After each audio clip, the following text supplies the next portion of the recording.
this seems a little insane to me from the prosecution end, because this is arguably, this is like the most important piece of evidence that they actually brought to trial, because this gets you so much provocation from Rittenhouse, right? Like, this video, maybe not completely, but this would almost flip me on how this case went. I truly do believe this is the prosecution's most important piece of evidence. This is probably like the key star piece of evidence that... Let's play it one more time.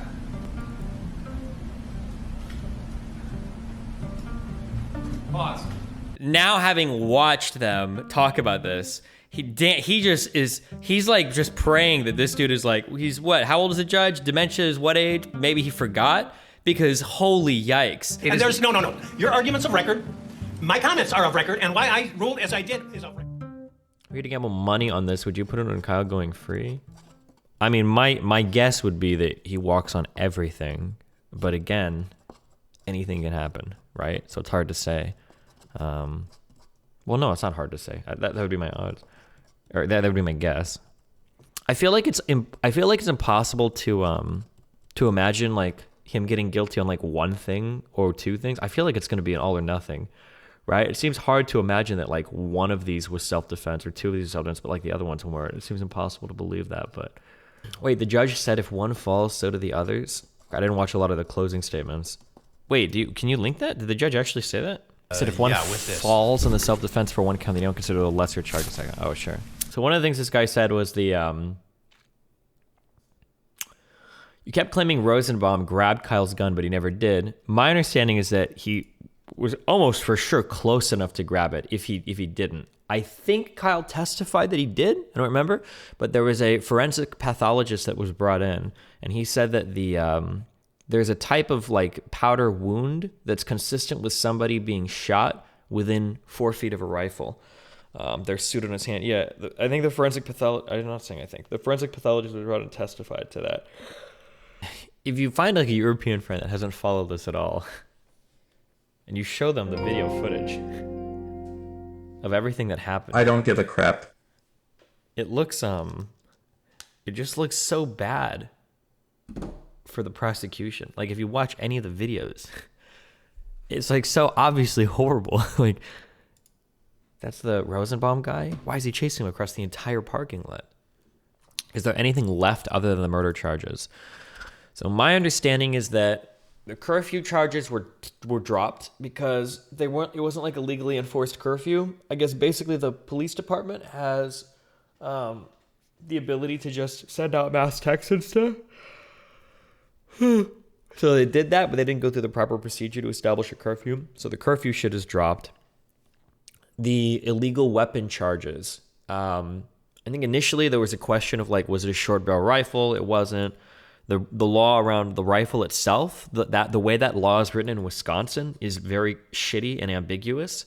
And the prosecution didn't seem to bring anything to this trial to push or lean into the illegal weapons charge. So that was dropped as well. So I believe the only thing on the table at this point is going to be the reckless endangerment of safety with the use of a dangerous weapon. Count 1, the first-degree reckless homicide, is the felony charge for the death of Rosenbaum. Count 2, I don't know if this was brought up at all during the trial. I don't know if I missed this. But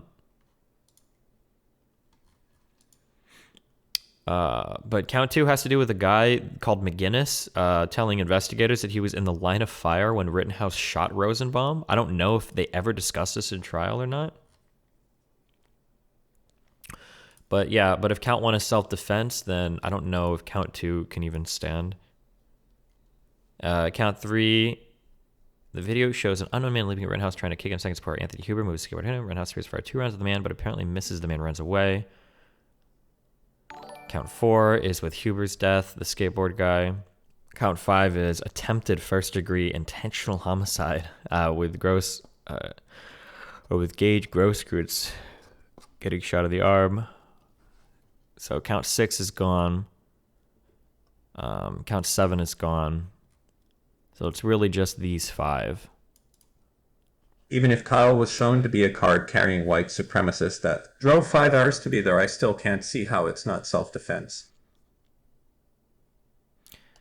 That is true. But it all depends on how a jury sees it, right? I don't know how a jury would see it if that was the case. Okay, hold on. I'm cautioning you because some of you are obviously emotionally invested in the outcome of this trial now, okay? So people saying, like, I see this in chat. The gun charges are pretty much the only ones that would have stuck. Anything can happen. It is a jury trial. We have no idea what the types of people are that are on the jury, how they're going to weight the evidence, how they're going to feel about things. I would say, based on all the evidence that we saw, I feel like it's pretty obvious that it's a justified use of self-defense, but whether or not the jury agrees with that is a whole other matter. Kyle is eating the Rosenbaum homicide. The other two are self-defense. That seems really hard to imagine to me. If the first one is ruled as a homicide and they don't believe it was self-defense, then the other killings seem incredibly unjustified. That seems like the most impossible combination of outcomes. My gut feeling is that he's either gonna like eat everything or he's gonna walk on everything. It feels hard to imagine otherwise, but who knows? Can you think of the last big self-defense trial where the political right was against the defendant?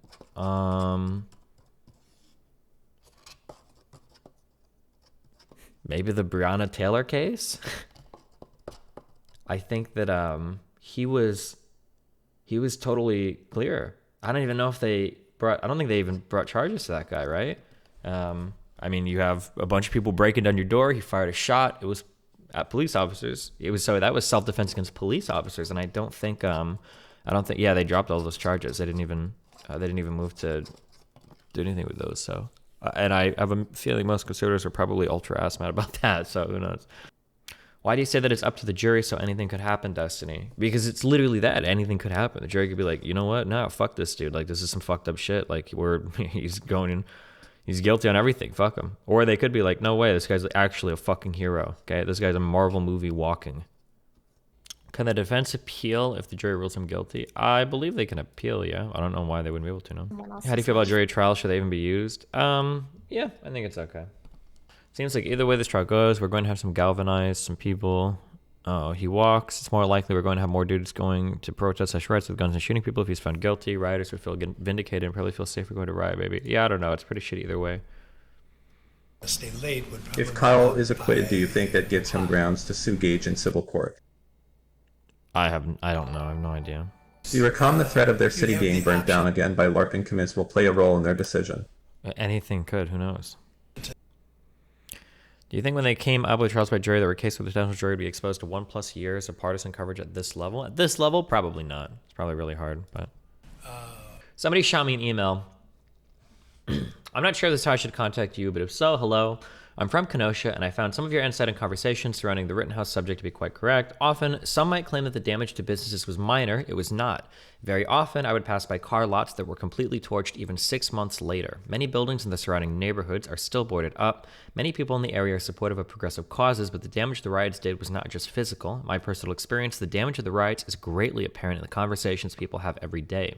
Some of my peers attended events with Kyle and knew him personally. Many of the people I go to school with live just 5 minutes away from Kyle's hometown. Kenosha County is not small, but it is composed of many small communities. In these communities, people have witnessed Kyle's situation and used it to bolster their fears of a harmful, pervasive, progressive monster corrupting our country. Much conservatism was bolstered, if not created, when our communities were faced with these now nationally recognized issues. At least, that has been my experience interacting with conservative acquaintances and friends in the area. Just an interesting random email from somebody that supposedly lives there. This is a case in which a 17-year-old teenager killed 2 unarmed men and severely wounded a third person with an AR-15 that did not belong to him. This isn't a situation where he was protecting his home or his family. He killed people. Man, is he allowed to? I guess he is, because the judge didn't stop him. He's allowed to reference that even though it's not necessarily illegal, but maybe that doesn't matter, I guess. After traveling here from Antioch, Illinois, and staying out after a citywide curfew. Your Honor, I'm going to object. Oh. There's no curfew charge anymore. There's no That's true. gun charge. Uh-oh. Although he claimed There's no charge, but And there is no charge, but it could go to building the narrative. It doesn't necessarily have to be illegal for it to build a narrative, right? So we'll see. There has been some discussion about the lawfulness of the curfew, not in this case, but elsewhere. So there had been a curfew announced. That does not mean that. It seems like you can say whatever in closing statements. No way can you just say whatever. I'm sure there are still rules about referencing other things or bringing up things that have been, like, you can't just like make shit up, right? It was technically lawfully a legal curfew, but there had been an announced curfew, so I'll leave it at that. And it was a curfew that all the rest of us here in Kenosha were aware of.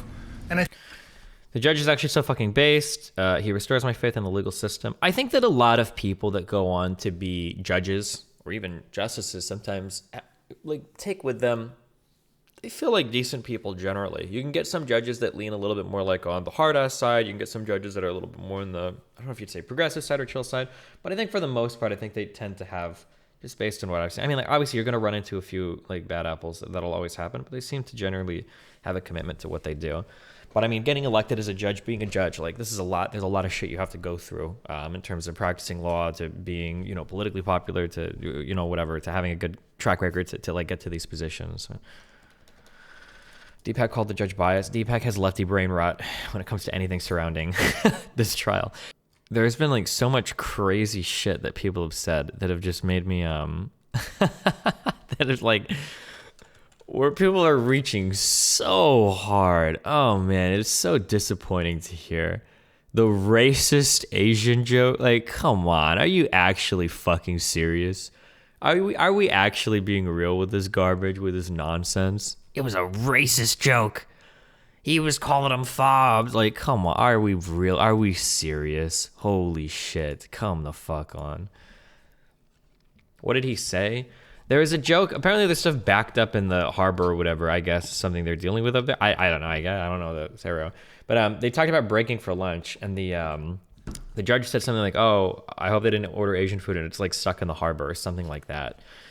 He said something along those lines. And people were like, oh my God, he's making a fresh off the boat joke about Asian immigrants. And it's like, oh, are you serious? What? People went so...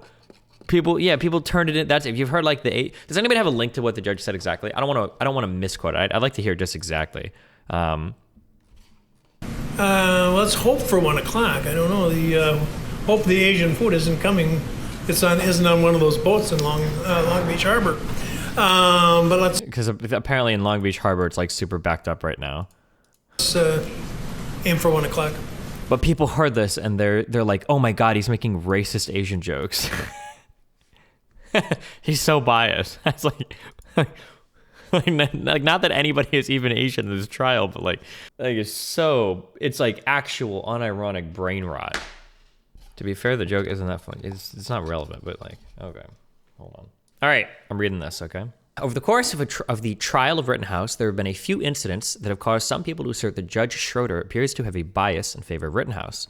In this post, I aim to account for each of those incidents and determine whether the accusation of bias holds any merit. If you feel that any incident is missing or I'm not representing a claim of bias accurately, then please let me know, and I might amend the post if I have time. Disclaimer, I am not a lawyer, and any arguments I make are based solely on my limited understanding of court proceedings and on what I've read and watched while writing this post. First off, I think it's important to clarify that the justice system always has a bias in favor of the defendant because it is considered worse to convict an innocent person than to set a guilty person free. Oh, so over the course of the past few days, I've been arguing a lot that the prosecution has, like, their goal is to basically get a conviction and the defense's goal is to defend their client. So I think I've had literally like 10 lawyers email me. So there's an important caveat here, which I thought was kind of obvious, but I'll state now because I've gotten a lot of people that email with this. So the prosecution's goal is obviously to get a conviction, but they're also supposed to work within the bounds of the law. They can't lie, or they're not there to make shit up. They're supposed to be like serving justice. They're supposed to make sure that they're going through the proper like channels, that they're doing the proper procedure, that they're not like just trying to do whatever they can to like invent charges or anything like that, right? Just want to clarify that. I literally had, I want to say it was literally like 10 different people who were lawyers that were They emailed me saying, like, hey, there's a couple, like in Australia, most in the U.S. This is why defendants must be proven guilty beyond a reasonable doubt. The merits of this case can, of course, be discussed, but that's not the goal of this post. What I'm specifically, and I'm looking for specifically, is bias that the judge goes beyond the normal judicial bias in favor of defendants. The incidents. Incident 1. Judge Schroeder did not admit the video that seems to show Rittenhouse saying he wanted to shoot at what he appears to have perceived as armed shoplifters as propensity character evidence. The ruling appears to be wholly consistent with Wisconsin state law regarding the admissibility of character evidence. Evidence of a person's character or a trait of that person's character is not admissible for the purpose of proving that the person acted in conformity therewith on a particular occasion. The only exception to that could possibly apply is 1A, if the evidence is offered by the accused or by the prosecution to rebut character evidence presented by the accused. The other exceptions all pertain to character evidence for victims and witnesses or to sexual crimes, domestic abuse crimes, crimes against children, and human trafficking. I don't know why those are the exceptions, but okay. As the evidence was not submitted to rebut any specific propensity evidence regarding Rittenhouse presented by the defense, the exception does not apply. As such, it was entirely correct of the judge to admonish the prosecution for attempting to bring that evidence before the jury anyway, without first getting permission from the court. We could watch these, I guess, if we want. But I said I denied it, or I indicated a bias towards denial is what I did. Held it open with a bias towards denial. Why would you think that that made it okay for you, without any advance notice, to bring this matter before the jury? I was astonished when you began your examination by commenting on the defendant's post-arrest silence. That's basic law. It's been basic law in this country for 40 years, 50 years. I have no idea why you would do something like that. And it gives, I'll leave it at that. So I don't know what you're up to. May I respond? Yes. We filed an other acts motion on this exact issue because, in my mind, and I argued this, it is identical to what was going on the night of August 25th, in the sense that the defendant was using this exact same weapon. He was using it in a manner to try and protect property. No, he wasn't. Your Honor, with all due respect... I'm not going to rehash the motion. That's absolutely untrue. No. Your argument's of record. My comments are of record, and why I ruled as I did is of record. There's nothing that I heard in this trial to suggest anything's changed. Even if you're correct in your assumption that you know more than I did at the time, you should have come to the court and say, I want to go into this. Why you would think that you could go into it without any advance notice to the court, I don't understand that. And as the defense is pointing out, you're an experienced trial lawyer, and this should not have been going. But my lawyer friends unironically say Thomas Binger. Is it Binger or Binger? I can't remember his name being pronounced ever. Is it Binger or Binger? It must be Binger. There's no way it's Binger, right? My lawyer friends unironically say Thomas Binger is actually a very competent lawyer. I've heard the judge repeat, is it Binger? Binger? Oh my God. Okay, Binger. The judge has said it a few times that I've heard it like repeated in other things. So I guess he is. I don't know if that's the case or not, but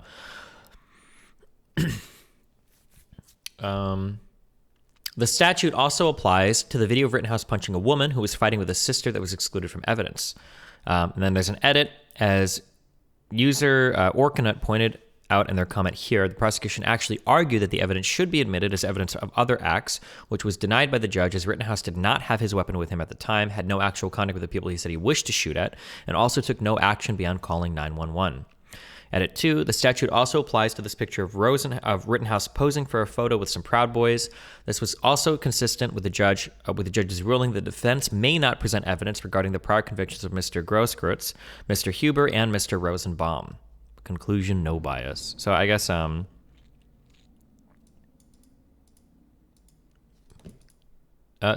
this appears to be, unless we'll read the comments later, but this appears to be consistent with Wisconsin law, saying that the admissibility of character evidence is only allowed in the case of rebutting something specifically brought up by the other side, or in the cases of sexual crimes, domestic abuse crimes, crimes against children, and human trafficking.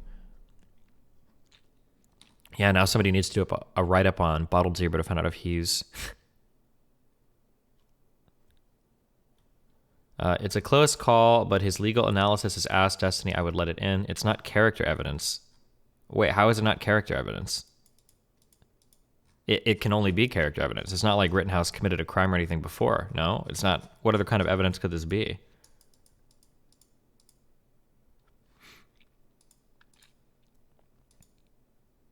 It's prior act evidence, but there was no prior act. No?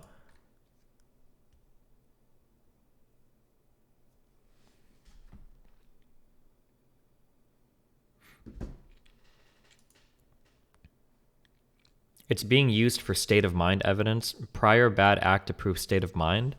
Isn't that literally what it just says you can't do, though? I don't know enough about these types of cases to know beyond past what I'm reading, but that sounds like a really scary and horrible piece of evidence to be used.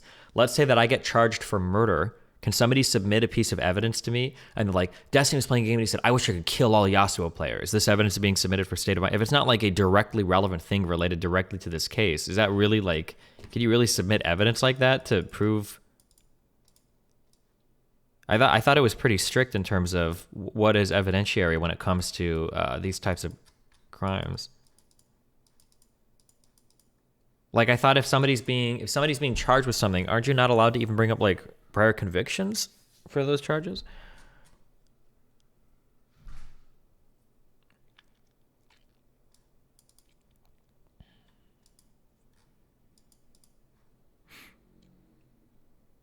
Employers, consider giving your black employees a day or two off after the Rittenhouse verdict. Regardless of the outcome, it's going to be hard for black people to work, and it isn't fair to expect them.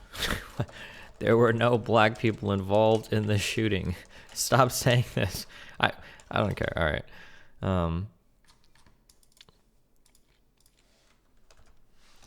Oh my God, esports Batman. You're getting the third flare today. Destiny, you can, but only in relation to motive or to discredit someone when they lie. Yeah, that esports Batman, that was my understanding from the 4 sentences I just read here. Evidence of a person's character or a trait. Evidence of a person's character or a trait of the person's character is not admissible for the purpose of proving that the person acted in conformity therewith on a particular occasion. That seems to be pretty clear for character evidence, unless there's some other law that I'm missing or some other thing that I don't understand. But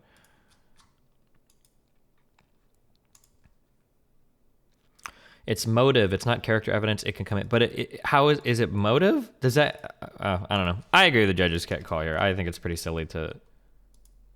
If you look at the actions, everything that resulted from it, but I mean, I could see it going either way as well too. So, good job, esports Batman. You have the third lawyer flare in chat.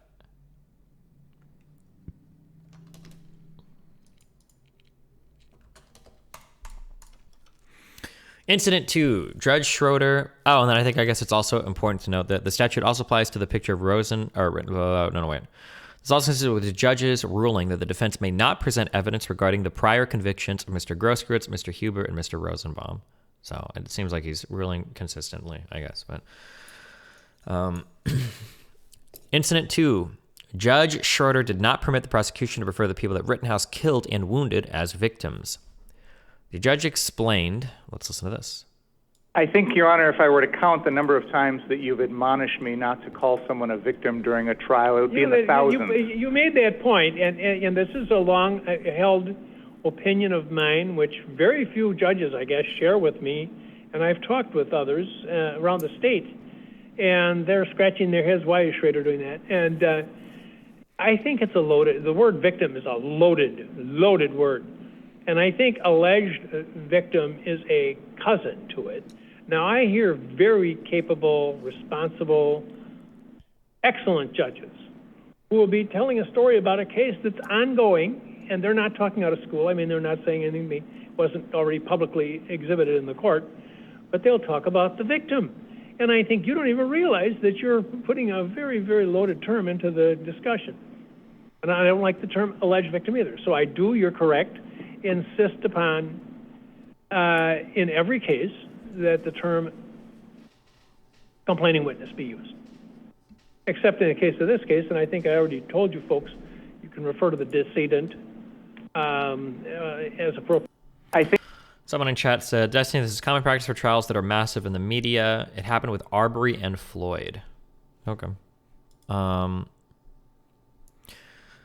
The judge explained that this is a long-held opinion of his that differs from most other judges in the state, as he feels that victim is a loaded word, given that referring to them as victims presupposes the outcome of the trial. There also appears to be a good reason for this, as this study shows that the choice of words can have a significant impact on the outcome of a trial. Interestingly, though, the study suggests that when the victim is male in this, as in this case, referring to them as complaining witness, as suggested by the judge, actually increases the likelihood of a guilty verdict, something that would actually not work in Rittenhouse's favor. The case law on this also appears to be ambiguous, but in regards to self-defense, the study references the Connecticut case of State versus Albino, where a convicted murderer who was arguing self-defense appealed his conviction, and while the court affirmed his conviction, they found that the prosecutor had improperly referred to the person he killed as the victim. The author of the study has also written a blog post about the written case specifically that you can read about here if you're interested. Some have also gestured at bias because at the same time the defense was allowed to refer to the victims as arsonists, rioters, and looters. However, a precondition of this was that the defense must show that the victims had engaged in those activities in order to call them that. And while this does mean that they could be referred to as such without a proper trial, I believe that is acceptable as their guilt is not at stake here, and as such is not subject to the normal bias in favor of defendants. Additionally, Rittenhouse would not be prosecuted in killing them simply because they potentially engaged in those actions, and the prosecution is free to dispute those characterizations during the course of the trial. In any case, it's hard to argue that this ruling displays a general bias, or displays a bias toward Rittenhouse specifically, and not just an extension of the general bias in favor of defendants.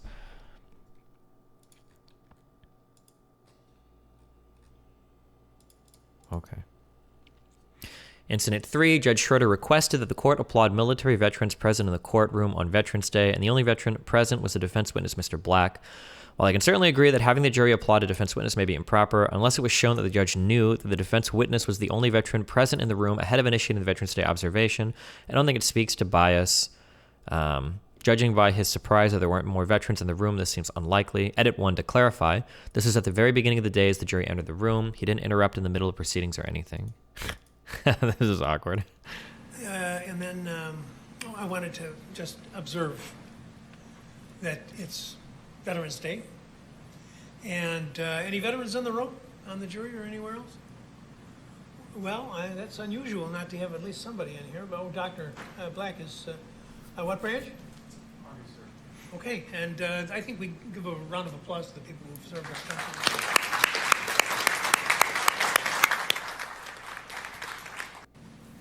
And then I will say, I've never heard anybody clap for a veteran before.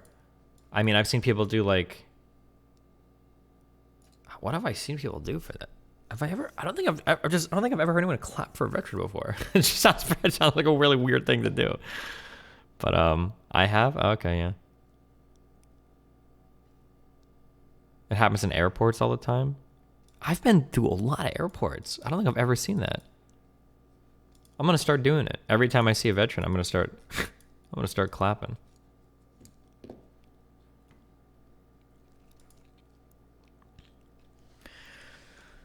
Incident 4. Judge Schroeder did not allow the prosecution to use an iPad to zoom in on a video that the prosecution has claimed shows Rittenhouse aiming his gun at someone after an objection by the defense suggesting that the zooming algorithm could change the contents of the image. Oh boy, we talked about this one for quite a while. This could justify an entire post of its own going into the technical details of a zooming, resizing, and enhancing images, but I'll try to keep it as brief as I can here. Using an iPad like this in court is not standard practice. This type of video modification is typically done ahead of time using special software that produces a full scientific report of the modifications done to the material. And that has been the case with other video and photo evidence used in the trial that has been slowed down, zoomed, cropped, or otherwise modified. The same goes for the software used by Dr. Black to make live modifications to videos during his testimony. Here's a question. Is it true that this evidence was submitted like after the trial started? Or how does that work? Like, my understanding is that you had to bring everything that you're going to use for the case during discovery. You can't sneak more cards into your deck halfway through the trial. How does that... Every time Dan comes into the Discord, start clapping for him? why are you allowed to bring in some evidence? Do you just have to ask the court if it's okay? It seems like a little bit. They submitted the video but not the zoomed crop video. Yeah, sure. Oh, or never mind. I understand. The video itself was submitted, but they were just going to do the zoom in court, probably, huh?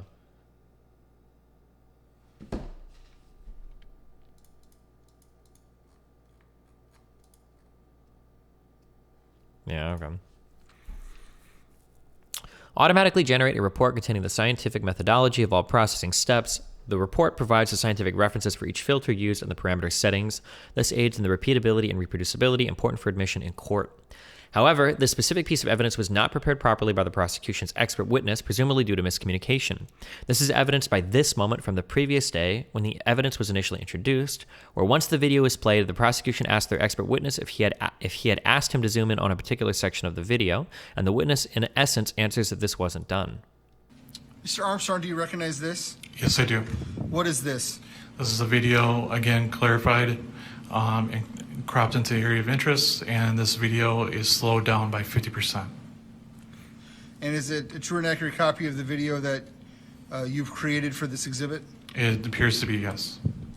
Please, I'd like to move Exhibit 82 into evidence and publish it to the jury. No objection. Steve?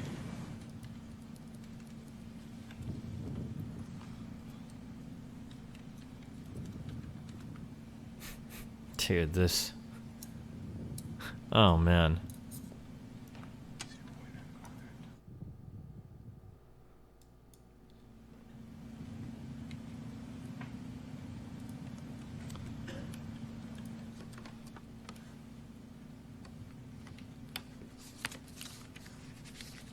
Mr. Armstrong, did I give you a specific area to sort of focus in on in this video?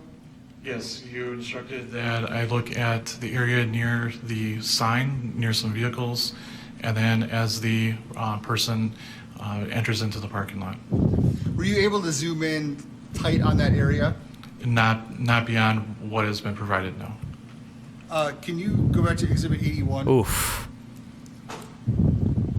Damn, so that almost makes it sound like he was requested to in the past or whatever. That almost makes it sound like there was a request to do it, but he wasn't able to. Maybe, maybe not. I'm reading a little bit into that, but...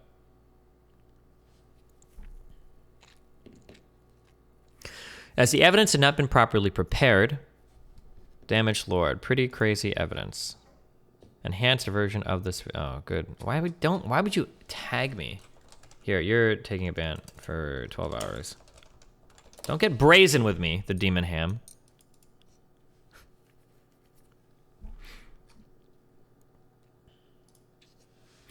As the evidence had not been properly prepared, the prosecution decided that they would resort to zooming in on the video using an iPad live in the courtroom the next day, which the defense then objected to, claiming that this constitutes modifying the image, and therefore it must be submitted as a separate piece of evidence like all other modified images and videos used. Somebody linked a GIF of supposedly that moment. I don't know if you guys have all seen the...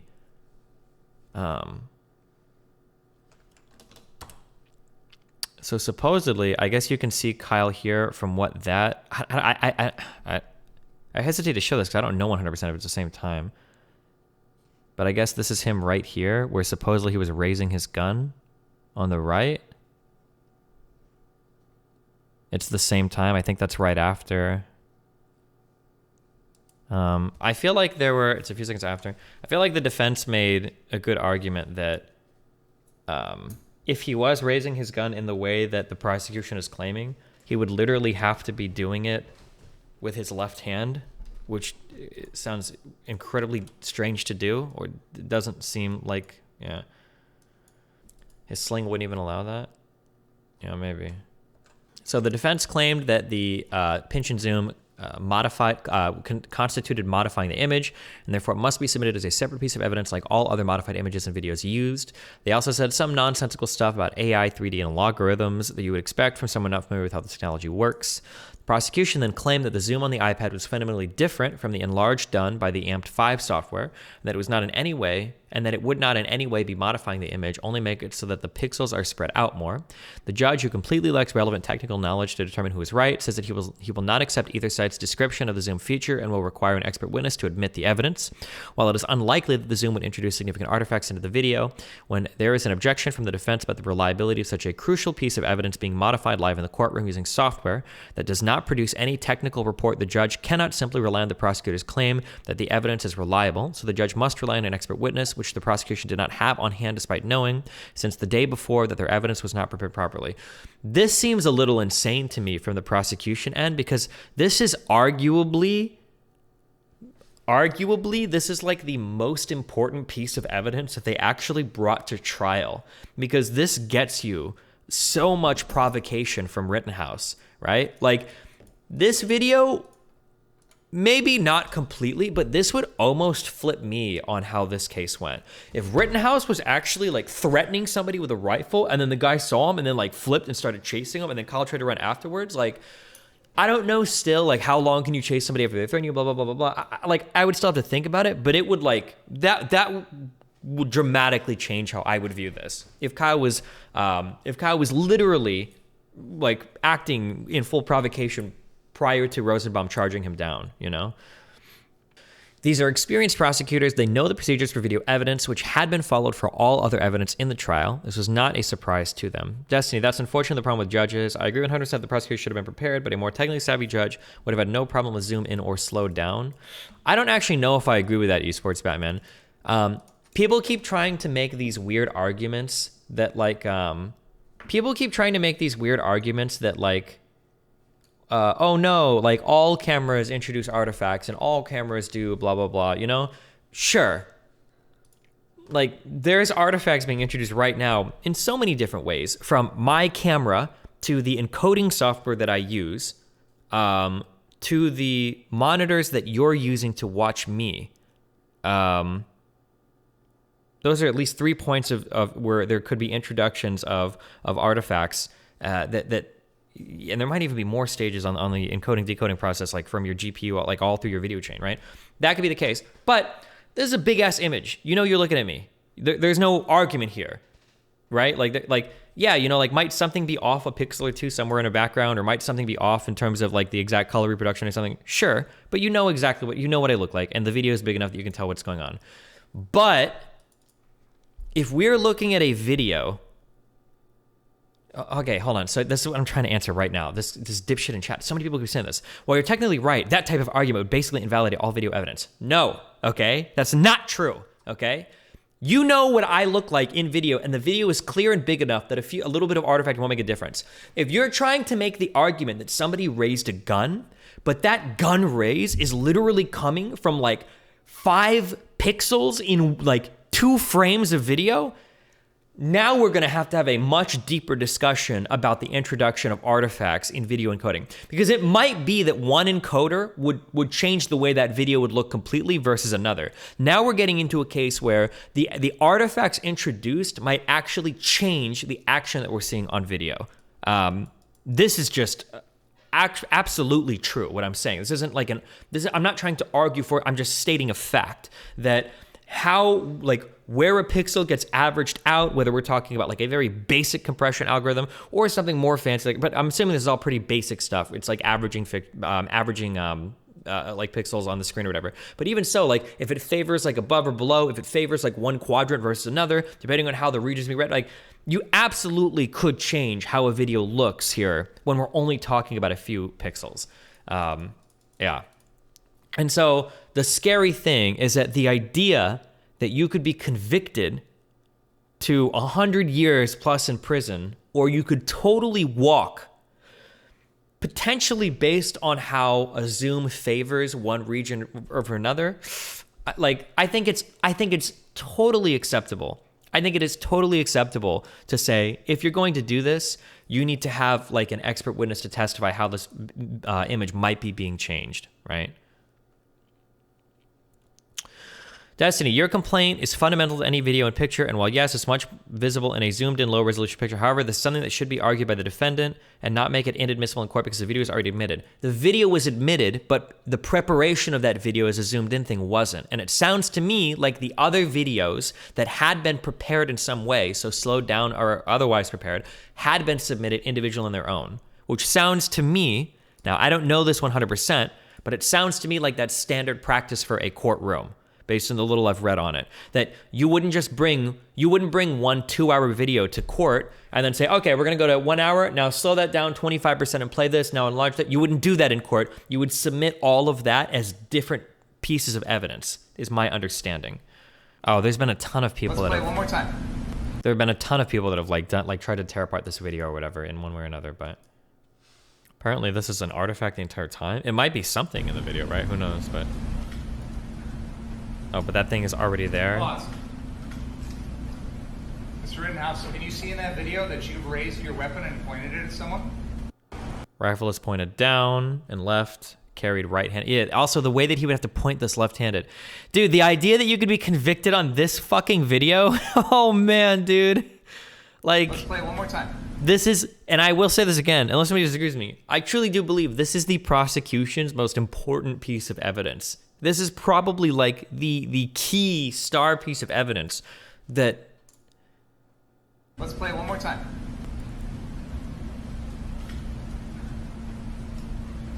Pause. Mr. Rittenhouse, so can you see in that video that you've raised your weapon and pointed it at someone?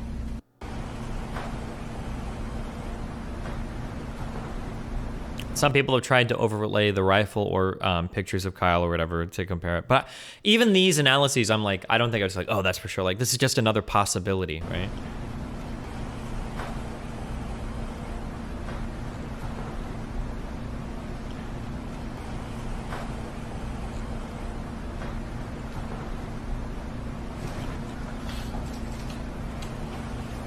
But again, pause. Reasonable doubt, right? Pause the video. Is this just replaying the same thing 3 times? Rifles.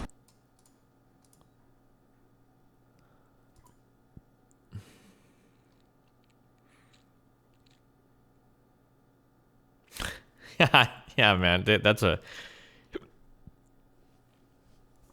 Jesus. Destiny, do you think anyone can tell what the fuck is going on if they weren't primed for it? Absolutely not. Here we go. We're back to this, because this is what we were originally reading. Christ, we were on number 4, the pixel thing. Can we move past this? Oh, the prosecution then claimed that the Zoom the app was totally different than larger, and we don't... So far in the sequence of events, I think the only complaint that can legitimately be made is that Judge Schroeder lacks technical knowledge. However, when the prosecution asked to adjourn the court in order to have time to find a witness that could testify on the reliability of the Zoom feature of the iPad, the judge denied the request and told them that unless the court could find an expert witness to testify in the next few minutes, they would have to show the video in its original format, not on the zoomed-in view. Given that this is such a crucial piece of evidence for the prosecution, I think that perhaps it would have been good to adjourn the court to give the prosecution some time. But ultimately, I think the prosecution should have made sure to prepare the evidence properly to be presented ahead of time, especially considering how important they think this is to their case. Conclusion, no bias, possibility in favor of Rittenhouse, mainly lack of technical knowledge and lack of preparation by the prosecution. Okay, incident 5. Judge Schroeder allowed the defense to present timing evidence by Dr. Black that was supposedly restricted to a previous motion from the prosecution. At one point in the trial, as Dr. Black is presenting timing evidence for the event and the prosecution objects that the evidence presented is beyond the scope of the court's order. Let's watch this objection. So at this point, and understanding what this point is, this is from, if you can see... Wait, there's not like random dead people, right? The guy would have marked it not safe for life, I think. On your screen, the parent file. This would be the point where friendly, friendly, friendly is heard within the soundtrack. And obviously we can play that as well. So. Please. Your Honor, I'm going to object. This is beyond the scope of the court's order.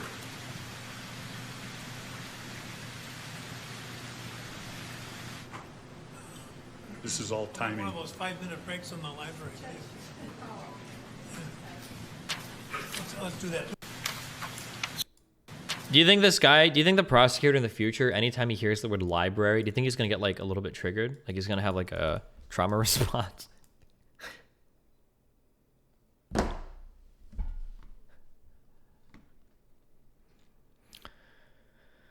They claim that the court has ordered that he would only be allowed to present the timings of gunshots, that he would only be allowed to present the timings of gunshots. However, in actuality, the prosecution had agreed, and the court had ruled that Dr. Black's expert testimony would include not just timing of shots, but also events.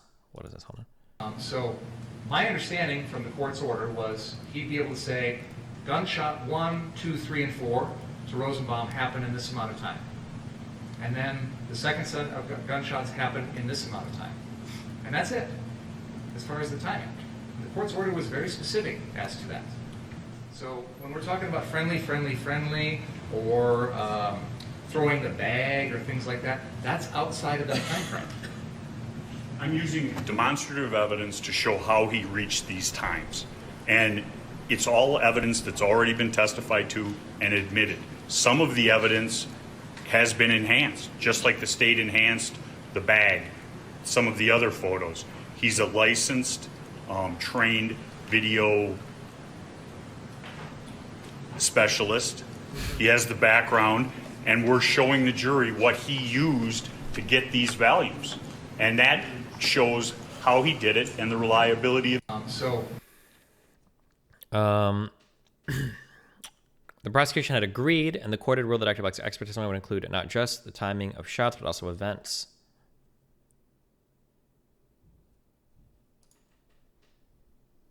Dr. Black would testify as to the timing of the events of that evening, based upon his videographic review. When Mr. Binger says he'll testify about the shots, no, he'll testify about when he left from the lot or the gas station at You're talking about timing of events as opposed to timing of shots. And shots. But it's...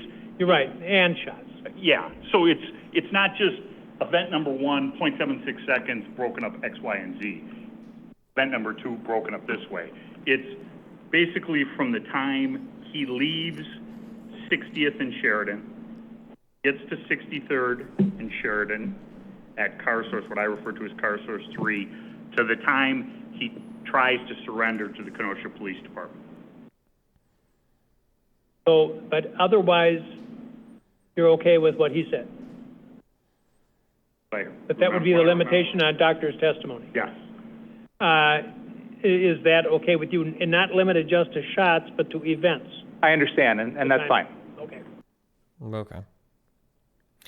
Incident number 6. Judge Schroeder questioned the relevance of the prosecution questions about the political leanings of the employer of a witness, Real America's Voice. Mr. Hernandez was testifying regarding video footage that he recorded on the night in question, and the prosecution asked about the politics of Real America's Voice in order to provide evidence of his bias. You characterized yourself as a professional commentator. What does that mean? That means that I comment on the news professionally on a daily basis. Professionally meaning you're paid? Yep. Who pays you? I am employed by Real America's Voice. Real America's Voice? Yes. What is that? That is a news commentary, breaking news website. They have their own apps and, website. Other than getting paid by Real America's Voice, do you get paid by any other source to do your professional commentating? No. Is your Drew H. Live website part of Real America's Voice? No. The things that you post on your website, Drew H. Live, do you also share those with Real America's Voice? Depending on what's going on where I'm at. But this is unrelated to what happened in Kenosha because I was not employed by Real America's Voice at the time. What's happened since? Does Real America's Voice have any sort of political bias or agenda or anything like that? What is the bias? It goes to the bias of the witness, Your Honor. The bias in... The judge questioned the relevance of the question, saying that he didn't see how you could use the political views of the witness to determine the witness's ability to evaluate the evidence. There's not really any question that the witness has a political bias, but at this point the prosecutor simply abandoned the line of questioning. I couldn't find anything about using the political leanings of a witness to prove their bias in a case. Feel free to elaborate on this if you're a lawyer, but since the prosecutor didn't care to elaborate on his reasoning, I don't have very much to go on. However, I believe evidence of bias generally has to be more specific than the politics of the employer of the witness, like when the prosecutor demonstrated that the witness tweeted in support of Rittenhouse only minutes after the shooting before he even knew who he was. Incident number 7. On 3 separate occasions, Judge Schroeder's phone has rang loudly with the Trump theme song. Oh, cringe. This is a very popular song among patriotic boomers. I'm not even American, and I knew of it before Trump used it. This claim is straight up conspiratorial, as it doesn't even make any specific allegations in regard to bias in the case. If you think this is a substantiative claim, you may have actual brainworms. Maybe you should take some ivermectin. I hear it's a good dewormer. That might actually be right up your conspiratorial alley. Nice. Apparently, the ringtone doesn't even seem to be God Bless USA. Some people have speculated that it's actually Southern Cross, but clearly the brainworms got to me too, so I won't make any strong claims about that. I think I read... I think there was a tweet thread that was done by by some attorney in Kenosha, I think, or it might have been a court reporter. And I think they said that Judge Schroeder has used this ringtone for like fucking 20 years or some shit. I don't know if that's true or not. If somebody could have if somebody had a link to that, be interested to read. I don't have it on me, but... Ugh.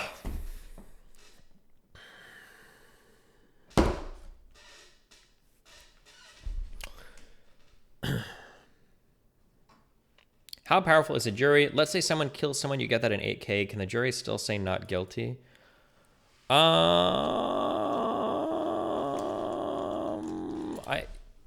Do things always go to a jury if it's like 100% cut and dry? I'm trying to think because I think that can happen.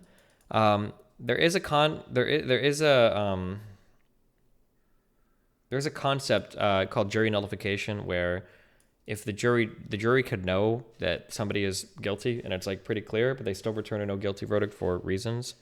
But I'm trying to think if there might be some cases where it's like so clear cut, like a judge just rules on something. I don't know where those cases are. I'd have to, or that might only be in some types of criminal matters or whatever. But here's the court reporter thread. Oh. This guy is just a court reporter that went over a few thoughts on Judge Schroeder. He's received a lot of attention during the Rittenhouse trial. I spent a lot of time in his courtroom over the last few years, and I would say his handling of the Rittenhouse case is typical to his handling of all criminal trials. In general, Judge Schroeder tends to be very focused on the defendant's rights during the trial. I thought his outburst at Binger was in line with what he would normally do if he felt a prosecutor crossed the line or ignored past rulings. I certainly may be wrong, but given what I generally see in Judge Schroeder's courtroom, I think the idea that his rulings have shown a political bias towards Rittenhouse is off base. Here's a story about Schroeder that I think is illustrative or illustrative? It's illustrative, right? Illustrative. No, it is illustrative. That is illustrative of his thinking. There was an 18-year-old kid who was charged with sexual assaults of 2 different girls whose case was in front of Schroeder. In pretrial hearings, Schroeder was pretty tough on the prosecution. I was sitting in the gallery behind the 18-year-old's mother, and every time the judge held the prosecution's feet to the fire, she was nodding her head and whispering, yes, or that's right. And I thought to myself, you're not going to be nodding your head at sentencing. And she was not. Once a defendant is convicted, Schroeder's focus shifts from protecting the defendant's rights to punishment, and he's known as a very tough sentencing judge. In that kid's case, there ended up being a plea agreement with a chance for a probation sentence. Schroeder gave the kid 2.5 years in prison, 3 years of probation, and a withheld sentence on one charge that would mean the kid would do 10 years if he screwed up on probation. Another story. Wait, how strict is probation? If I get like a speeding ticket and I'm on probation, am I going to jail? Are you fucked? Or does it depend on the crime? Or...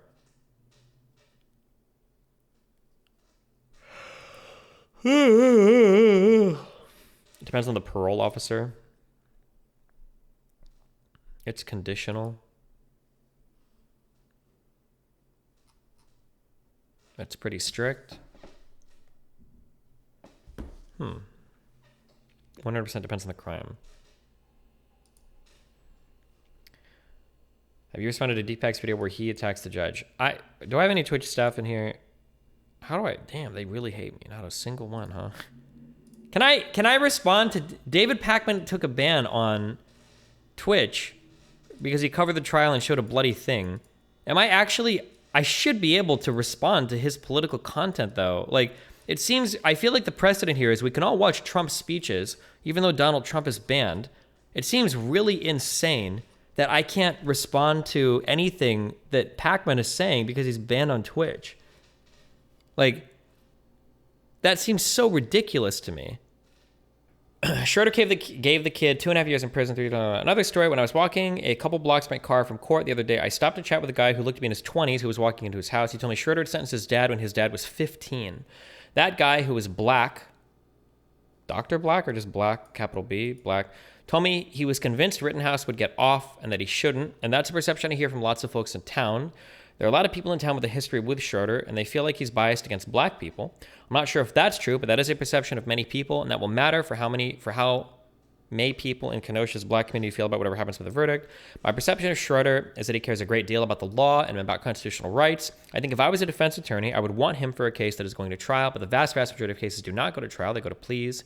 And on sentencing, he can be very tough, maybe more verbally tough than anything. There's a lot of defendants at sentencing who get the same heat Binger got at trial. Anyways, for what it's worth, here's a story I read about Schroeder before the trial began. Also, a note on Schroeder's phone going off in court.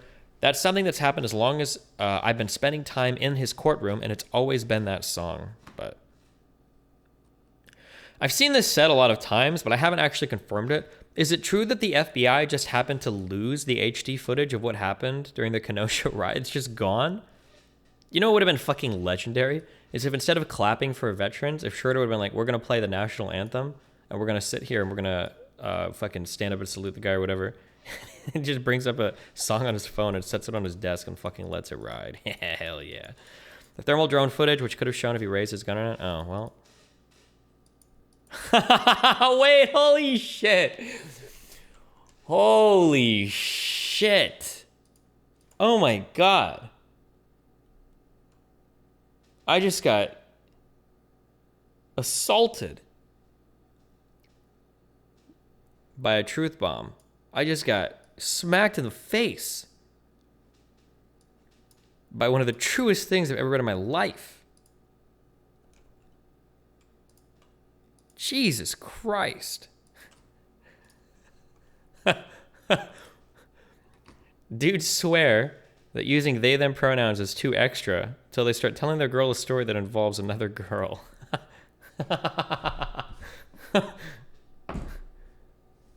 I saw a friend last night. Yeah, they were really cool. They? Yeah, you know, them. Jesus. For incident 1, wasn't Binger's rationale under other acts, not broad character evidence? This subsection does not exclude the evidence when offered for other purposes, such as proof of motive, opportunity, intent, preparation, plan, blah, blah, blah. He'd probably be arguing for intent or preparation or something who knows. They discuss in pretrial here. I believe the judge ruled that it wasn't similar enough to the alleged crime and hence it wasn't admissible. One of the reasons seemed to be that Rittenhouse called 911 during or after the call. State's second motion to omit other acts evidence, reporting about an incident that is claimed to have occurred on the 10th of August involving an incident outside of CVS.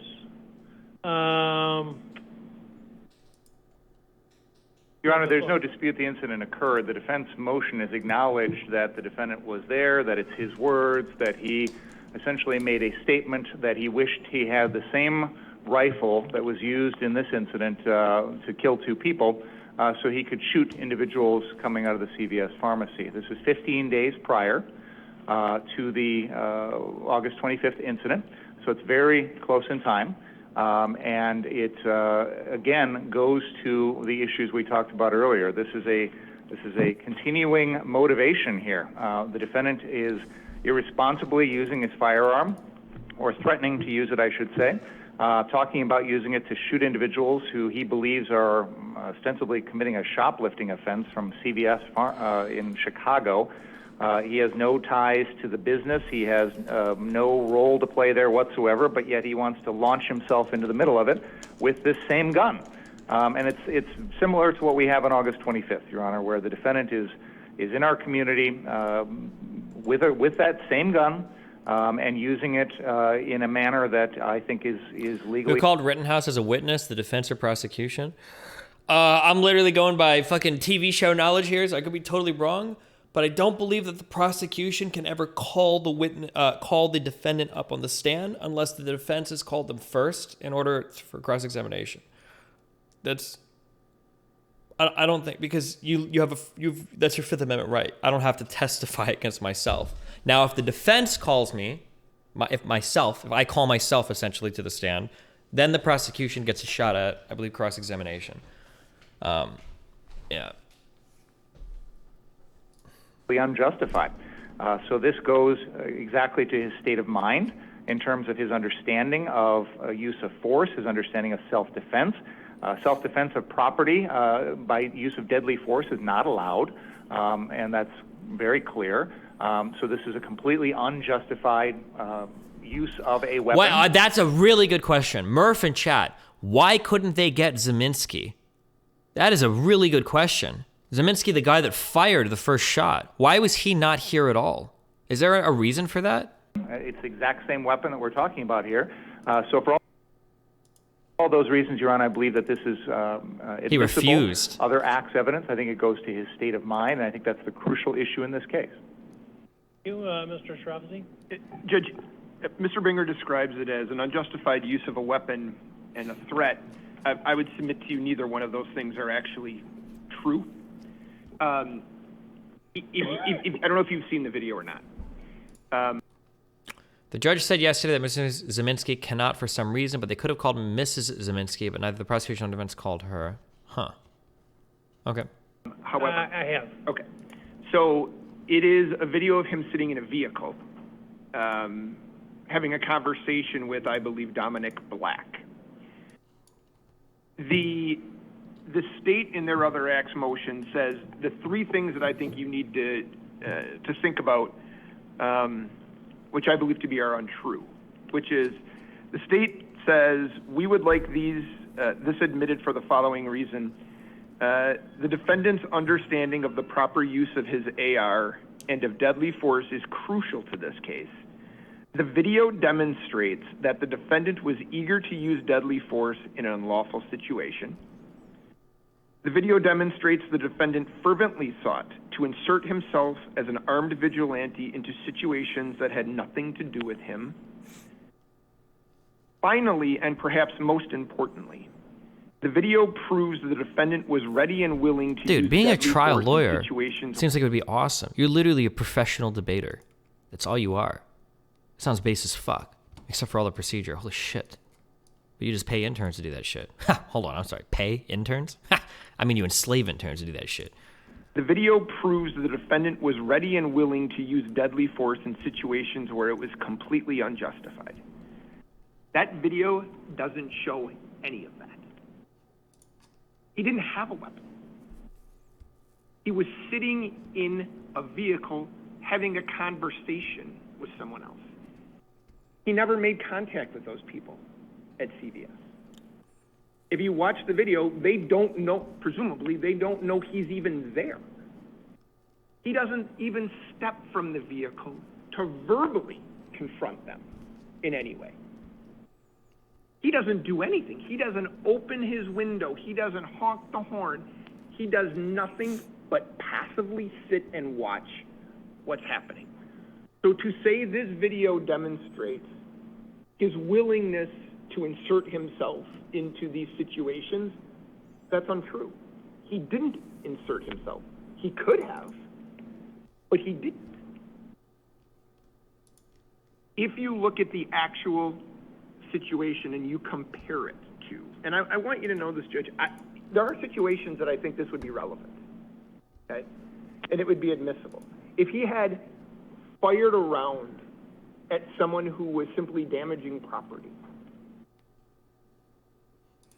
That's what a litigation lawyer does. You have the characteristics of a good litigator. Wow, thanks, buddy. Honestly, if there was ever a panel that followed courtroom procedure, I think you'd love that. You might actually be able to force someone to go to a line of questioning. That's something that I got a respect for court procedure. That I read that Lying for Hitler book to do a debate against some fucking neo-Nazi dude or whatever. Something that was very interesting was the idea of using a courtroom to ascertain some historical fact seemed to be like very effective, because it's like there's a lot of good faith preparation that goes in. Both sides have to bring a mountain of research and evidence prior to the trial. They have to clear it ahead of time.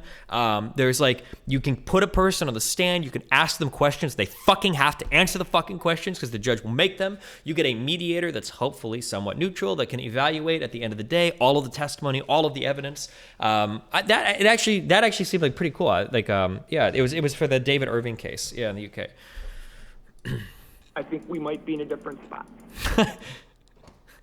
Stephen Bonnell, that is inadmissible. Judge, you are being psychotic right now, okay? You are experiencing psychosis. I implore you to reconsider. That didn't happen. What was the book called? The book was called Lying About Hitler. That didn't happen. Joseph Rosenbaum, Gage Grosskreutz, and Anthony Huber were not, as far as I can tell, were not looting anything that night. It is indisputable that Rosenbaum was a rioter. Not debatable. And it is not debatable that Gage Grosskreutz was armed with a Glock pistol in his waistband. That is not debatable either. Does the fact that he made that statement 14 days prior and took no action, didn't have a gun, didn't get out of the car, didn't do anything, does that make it more probable that this wasn't self-defense? I would submit to you the answer is no, because, as I've said to you before, this wasn't him taking pot shots at looters. Mr. Rosenbaum was chasing him. That started the whole thing, right? So when you're looking at it, this is Sullivan to a T. Words, the reason Sullivan, it wasn't admissible is, in one instance, it was words, and the other instance, it was violence. In this instance, it's words on August 10th, and on August 25th, it is not debatable that there's violence.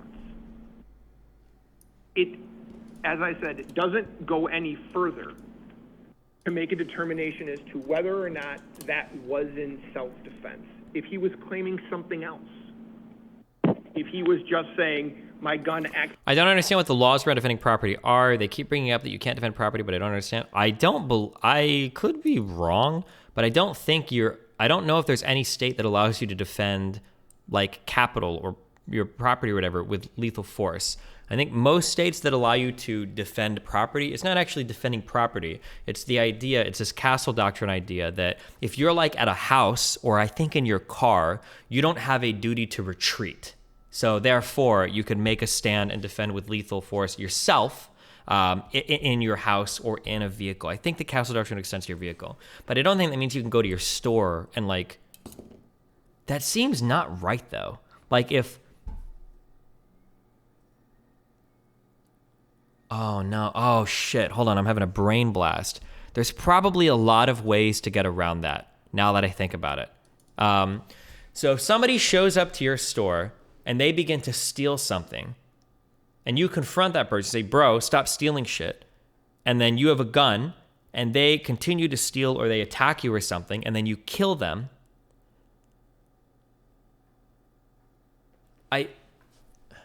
because if the other person is in the commission of a felony, I know that they wouldn't be able to claim self-defense if they killed you while committing a felony. Could you? I don't know what the precedence is.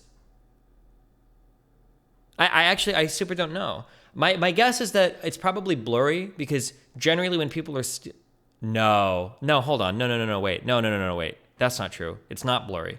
If somebody breaks into your store and starts stealing shit, I don't think you can just kill that person. You can't shoot the person. Are people allowed to use deadly force to defend property? I feel like it would only be in the case where they start fighting with you or threaten you. Like let's say somebody breaks into a store and they start stealing a TV and they lift it and they start running away with the TV. I don't think you're allowed to like kill the person for running away with your shit. I don't think you can do that. I don't think that's legal in any state. I would be shocked if that was the case. To defend property. It's not specifically. In all states, you can use deadly force to defend yourself against death, serious bodily injury, rape, kidnapping, as long as you're furious. Nonsense. Okay. In nearly all states, you generally can't use deadly force merely to defend your property. Texas appears to be an exception, allowing use of deadly force when there's no other way to protect or recapture property, even in situations involving simple theft or criminal mischief, though only at night, based in a video game.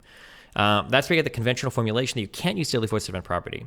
This conventional formulation, though, omits an important limitation. In basically all states, you can use non-deadly force to defend your property, and if the thief or vandal responds by threatening you with death or great bodily harm, you can then protect yourself with deadly force. Yes, okay, that's kind of what I was getting at before. I just wasn't sure if you could do that. So if somebody is stealing a candy bar, you walk up to them and you're armed with a gun, you're like, hey, stop that.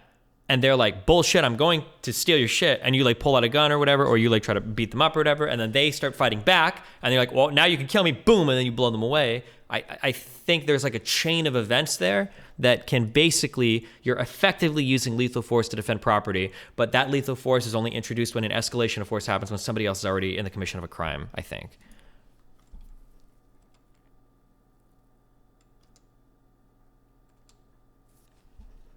Have you ever seen the case where the old guy shoots two dudes in the back who were robbing a house and then ran away? Yeah, that guy is actually fucking... That guy is a sociopath.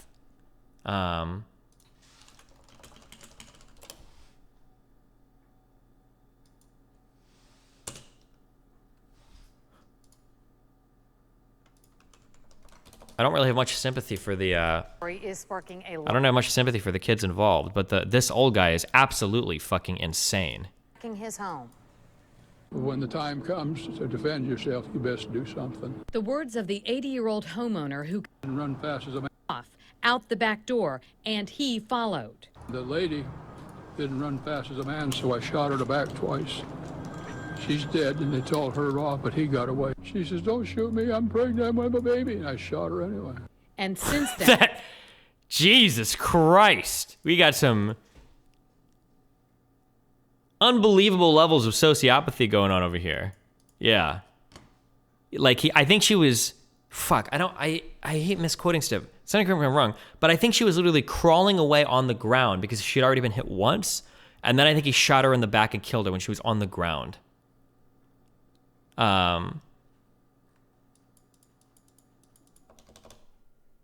Was she actually pregnant? I don't think she was actually pregnant, but Jesus.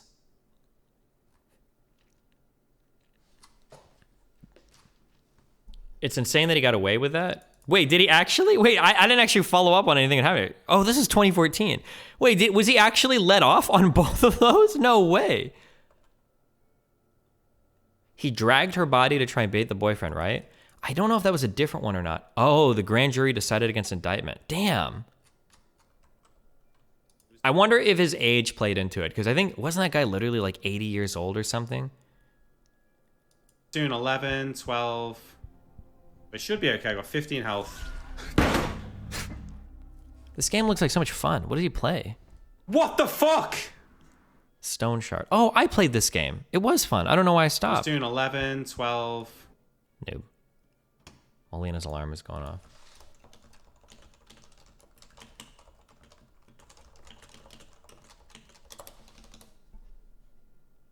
It's still in development now. Oh, it's early access. Oh, I played some of that game. I thought it was really cool.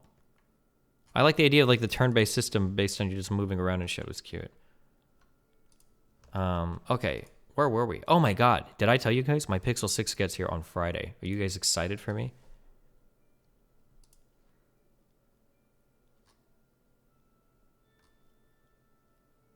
Can you guys hear Molina's alarm in the background?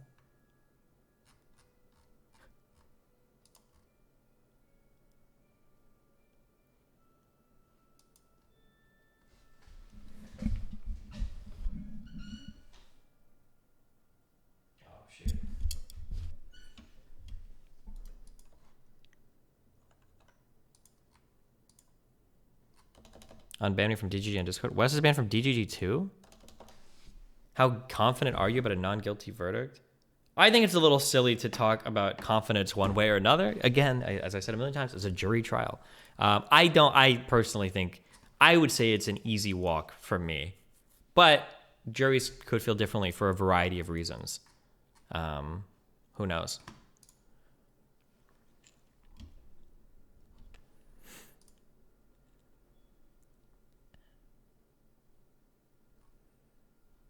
Okay. Have you placed any bets on the verdict? Fuck no. If Kyle doesn't walk, will you be fighting conservatives on the justice system? Wait, what do you mean?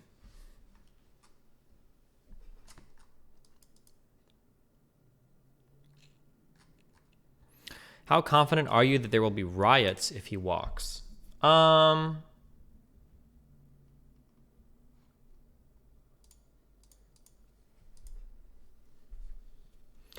The Huber's friend guy messaged me yesterday. No, messaged me today. He messaged me 30 minutes ago. And he said, I talked with someone and some other mutual friends, and I guess the best way to describe them would be defeated. I don't believe any riots will happen due to weather. The Kenosha and Pleasant Prairie police are already prepared. They've got roads blocked off. I don't believe there's any emotional anger or drive to for riots tonight, no matter the verdict. I don't know if that's true or not, but that was his impression, so who knows. It might be like snowing and shit up there. I have no idea, to be honest. Weather, Kenosha. Is it? Oh, no, it's not even close. Oh, wait, does it snow in Kenosha, actually? Or are they too close? I don't know, dude. I hate U.S. geography. Okay, yeah, I was just making sure I wasn't making that up. It's right next to Lake Michigan. Does it, if you live near the Great Lakes, does it ever snow? Or does it like moderate the weather at all, like on the coast? We get shitloads of snow here. Oh, okay. I might be something, but did you see PolitiFact doubling down on Rittenhouse being guilty of having an illegal gun despite the charges being dismissed? It has never been clear that it was perfectly legal for then 17-year-old Kyle Rittenhouse to carry a gun. This is kind of true. This is true. I don't know if I would say this is like false. Here, okay. Let me try to phrase this carefully, okay? The legal system does not ascertain your innocence in general. You're not declared innocent after a trial.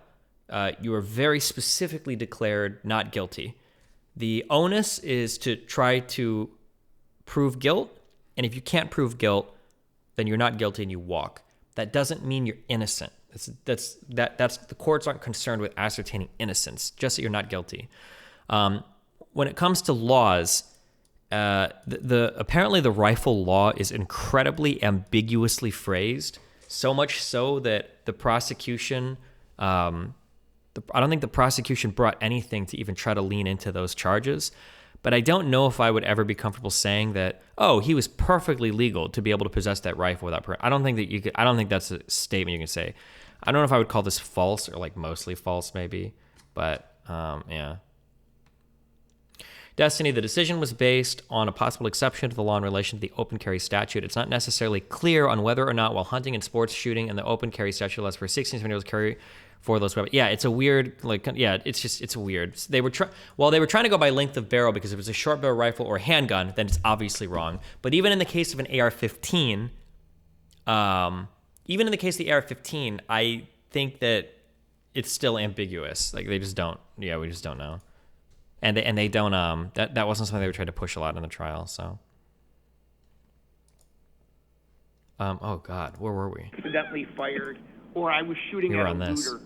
I would submit to you that I'd be in a different spot than I am right now. But I think based on the information that you have, based on when you're doing the Sullivan analysis, and actually the fact that we're talking about words versus action, and it is a self-defense claim, as opposed to any other type of defense to the charge. When you compare those things together, it is not relevant for purposes of making a determination as to the ultimate issue in the case, and that is the reasonableness of his actions. Hold on, wait a second.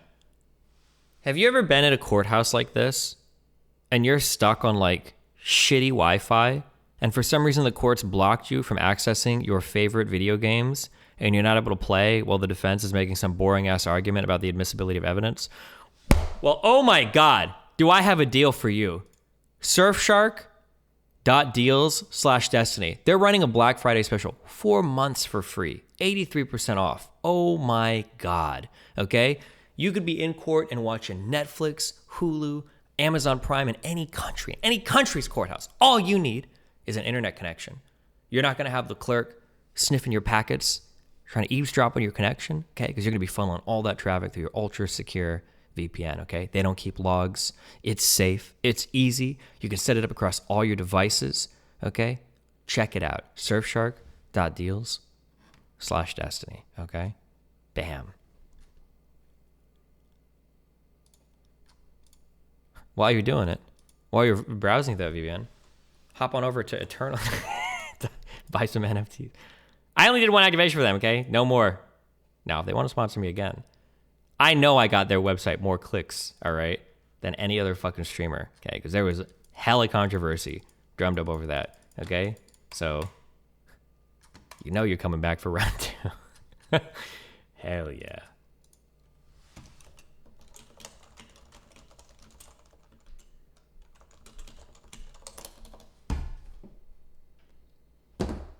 Somebody clip me that ad link, by the way. Okay, sorry. On August 25th. You can do the analysis as you've already done on the probative value and substantial prejudice as that would occur. I certainly would argue, Judge, that words don't equal action, and just to admit it, to say, look, he's a guy that would shoot at someone. That's propensity evidence. That's not what happened here, frankly. It's not close to what happened here. And for those reasons, I would ask the court deny the motion. Thank you. I want to respond very briefly, Your Honor, because there is an actual action he takes at the CVS incident, and that is he does call 911 using his personal cell phone while he's watching this incident. Now, he doesn't know what's going on. He doesn't know what these people are doing. He's sitting in a car across the street. He doesn't talk to anybody. No one asks him to call 911. He thinks he sees a crime. His response, in part, is to call 911. His response is also to say, I wish I had my gun so I could shoot these people. I feel like that hurts the prosecution's case for admitting this evidence. If it shows that he dialed 911, no, maybe not. Why? Now, we're lucky he didn't have his gun. But the standard for other acts isn't that we have to present to the court an exact scenario that matches. Oh, these guys are laughing. Hey, fuck these guys. You know what? This guy on the right, stage right, this guy on the left, he seems like he's a good guy. He's trying his hardest. You know what? These guys seem like they're bullies. I'm getting Tom Cruise, was it No Good Men vibes from this guy. He's just trying his best, okay? He's trying his best over here. These guys are big bullies, all right? They even look like bullies. Exact crime that the defendant is being charged with as the other act. That is not the bar here. I am shocked. Damn. Hold on. This is something I don't understand. This guy, well, actually, never mind. Hold on. When we finish this, I want to see the video of him trying to sneak this in court because, damn, they very clearly went through this. That seems insane to me that he would have tried to sneak this in, but maybe, we'll see. Hold on. Nor is the fact that these are simply words a bar to admission. For example, if the defendant had said, I'm going to kill Joseph Rosenbaum 15 days before August 25th, and then kills Joseph Rosenbaum, that would be admissible. So the fact that it's words, the fact that it's not action, does not bar the admissibility of this. The key issue in this case is the defendant's state of mind. What was his intent on the night of August 25th? What did he intend with that gun? How did he interpret the threats that he thought were coming towards him? How did he react to them? Were they reasonable?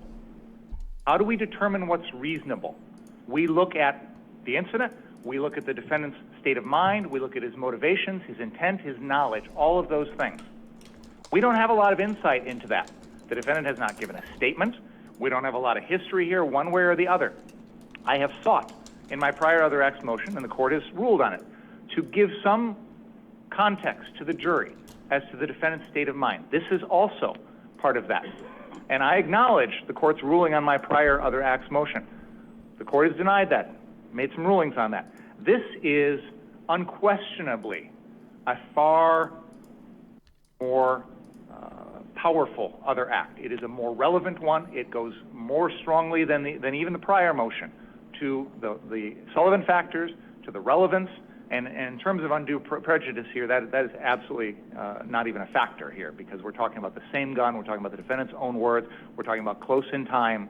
So it's not a question of undue prejudice here.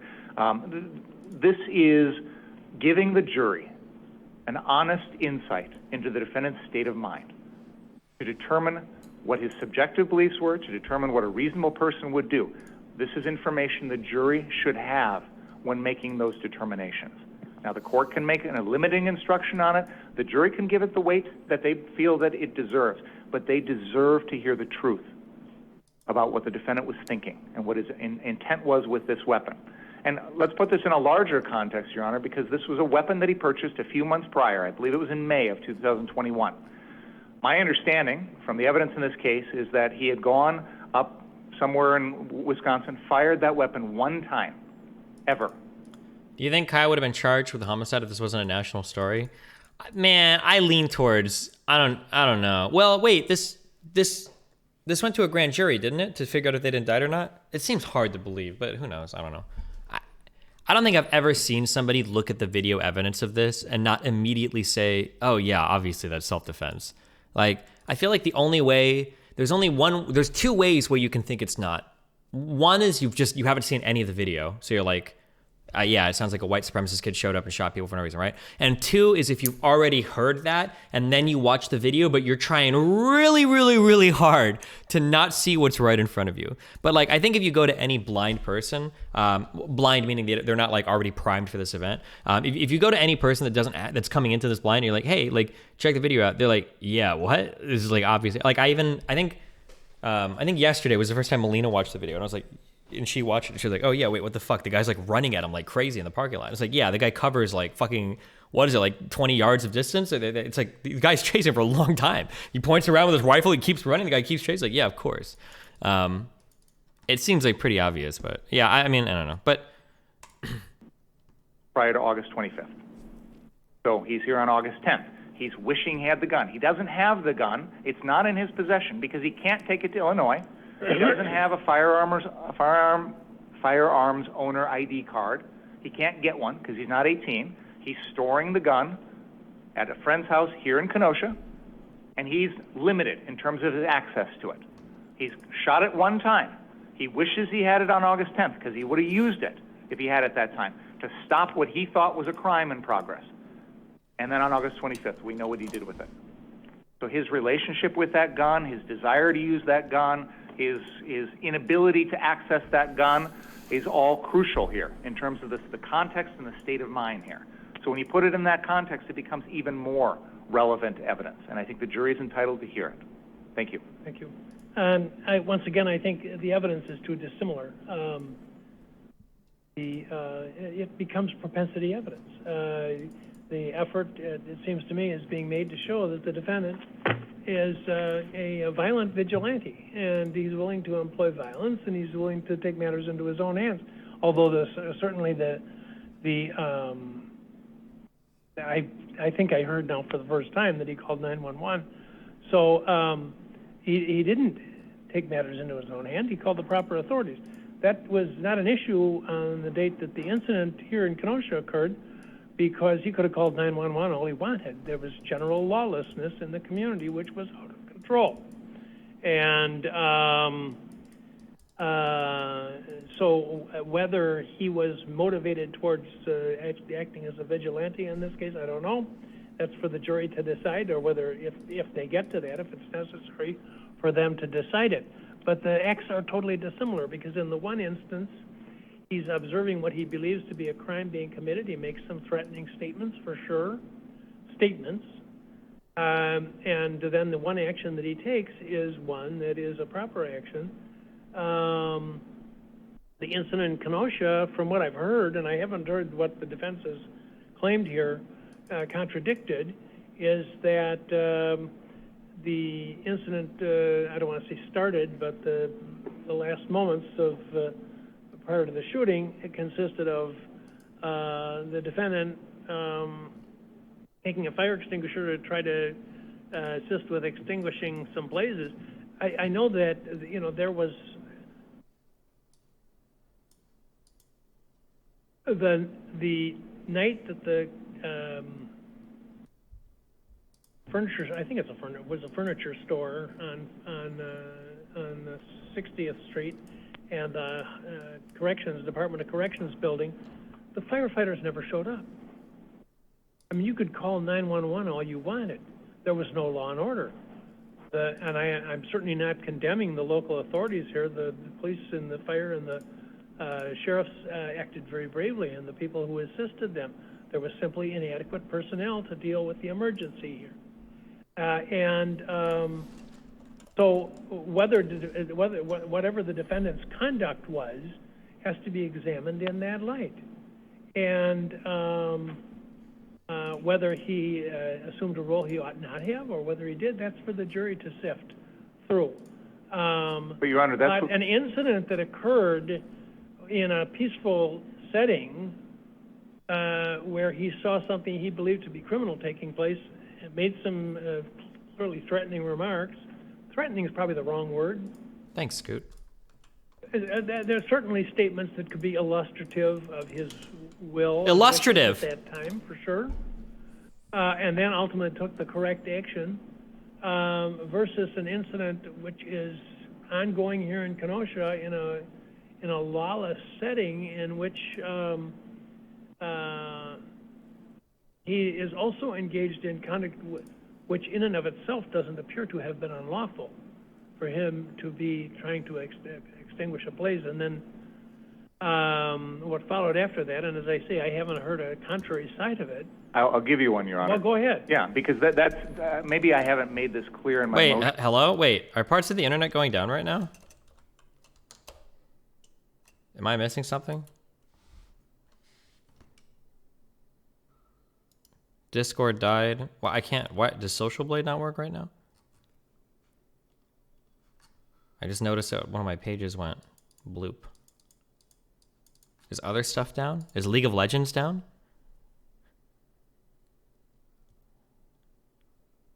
It's Google Cloud. Oh, Cake! I don't know why I'm talking to you through stream. Hold on, I just messaged you. Oh wait, I can't message you. Never mind, I have to talk to you through stream. Is it for if we do the Rust server stuff, is there an in-game GUI that I can access for admin commands? Or do I have to learn some SSH shit, or does it bother you for stuff for server configuration? I don't know what the... But in both of these situations, the defendant is taking it upon himself, taking the law in his own hands,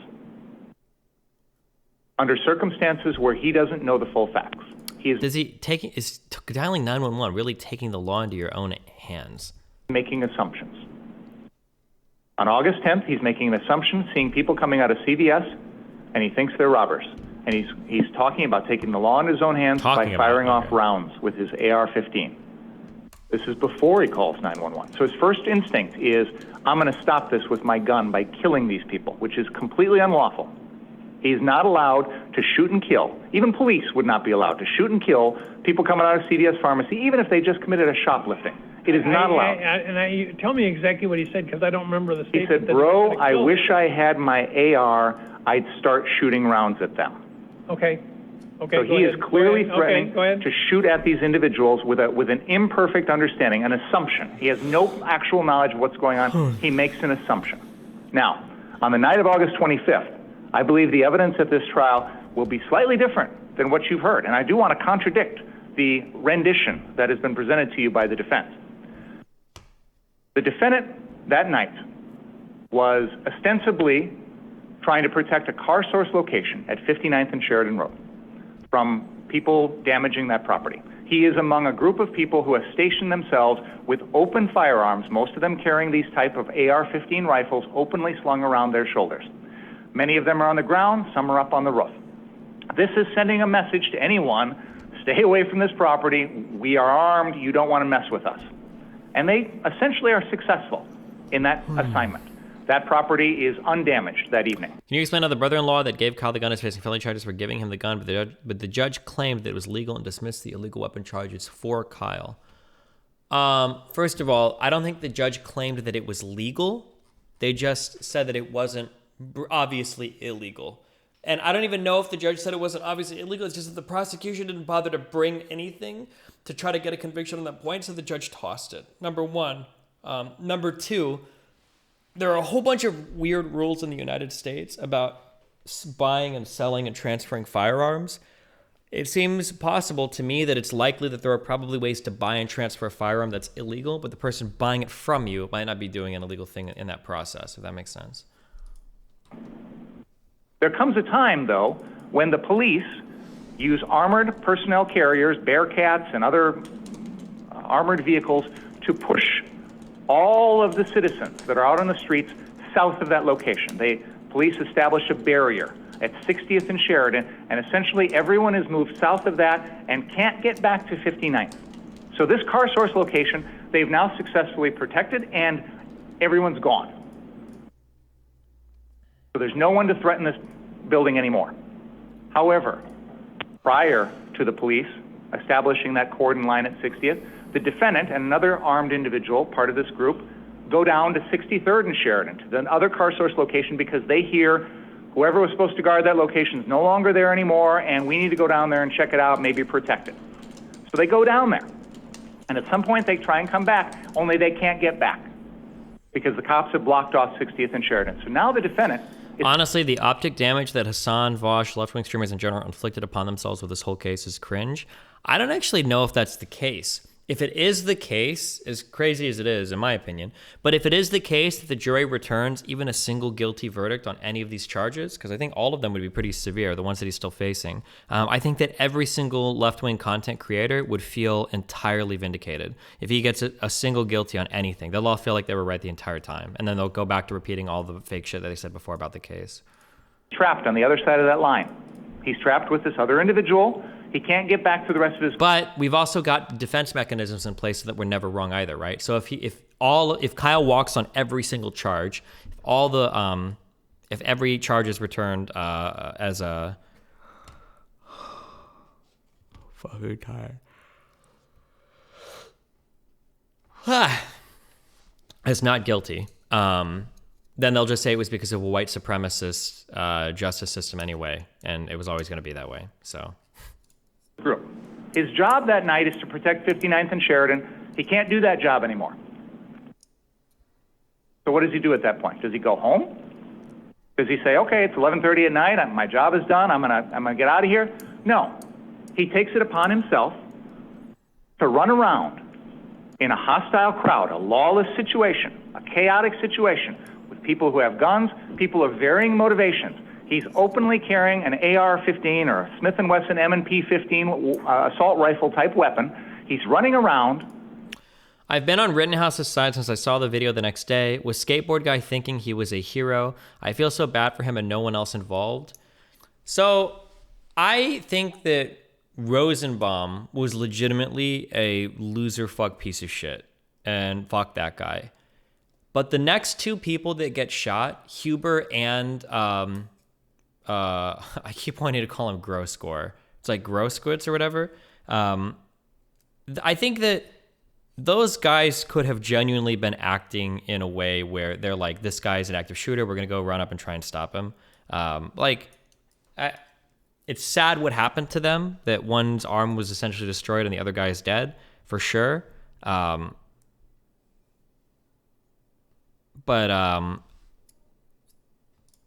I mean... I can understand their actions. Yeah. And he's trying to stop people from doing things because he thinks what they're doing is illegal. And maybe it is, maybe it isn't. But at some point during this interaction, he gets into a confrontation with Mr. Rosenbaum and is essentially trying to stop Mr. Rosenbaum from doing what Mr. Rosenbaum's doing. Now, that's not Mr. Rittenhouse's job. He's 17. He's not a law enforcement officer. Mr. Rittenhouse did exactly what Rosenbaum wanted to do, because Rosenbaum was walking around saying, "Shoot me, ninja. Shoot me then." He was technically requesting it. Officer, he's not deputized. He's got no training. But he takes it upon himself to take the law into his own hands to confront Mr. Rosenbaum, because he thinks Mr. Rosenbaum is doing things he shouldn't do. And this fire extinguisher that he's carrying it along, pursuing Mr. Rosenbaum with the intent of stopping Mr. Rosenbaum from doing whatever he was going to do. And that's what leads to that confrontation. The similarity between August 10th and August 25th is in both situations, the defendant took the law into his own hands, or talked about taking the law into his own hands with the same gun to stop things that he thought were going on, that he didn't think should be going on, and he appointed himself. I could be wrong, but I felt like you held a different position about Huber and Grosskreutz last year. Yeah, I'm trying to be a little bit more genuine or generous to them. I still think it was stupid because, yeah, it's dumb. But I can understand how people can get like caught up in a crowd and caught up in the moment and caught up in everything. I still think it was dumb. But if I said something last year, I would disagree with it. I would argue with my last year's version. Like, I think that their actions, Huber and Grosskreutz, are infinitely more defensible than Rosenbaum, who arguably set this whole event off. Rosenbaum or the Zelminski guy, either of them. Yeah. A vigilante taking the law into his own hands in those circumstances. They are identical in that respect. And when we talk about the defendant's motive and intent that night, this is crucial to the case because that is exactly what is going on. And the defense will have testimony on this. What did Zelminski do? Wait, am I getting my names wrong? Wasn't Zelminski the guy standing behind Rosenbaum that fired the first pistol shot? Or he fired a pistol shot that Kyle heard when he turned around and somebody behind him was shooting? Yeah, okay, yes, that was correct, yes. Mr. Rittenhouse was trying to stop these people. He was concerned about looters. He was concerned about fires. He's going to put them out with a fire extinguisher. He's going to stop these bad people from doing bad things, or so he says. Except that that's not his job. Nobody asked him to do that. He's got no legal authority to do that. His job was done. 59th and Sheridan was no longer in any danger. Go home. But he didn't. He was isolated. He was cut off from the rest of his crew. He was running around with an assault rifle type weapon, a very threatening, aggressive weapon, one that deters people. It is designed to deter people. It is designed to threaten others, to let them know, don't mess with me, look what I've got. Other people that night are carrying around semi-automatic pistols, Glocks, which you can conceal and hide. Other people can't see it. It's not designed to tell people go away. It's not designed to tell people leave me alone. You carry around an assault rifle like this, you're sending that message to other people. That's what the defendant was doing.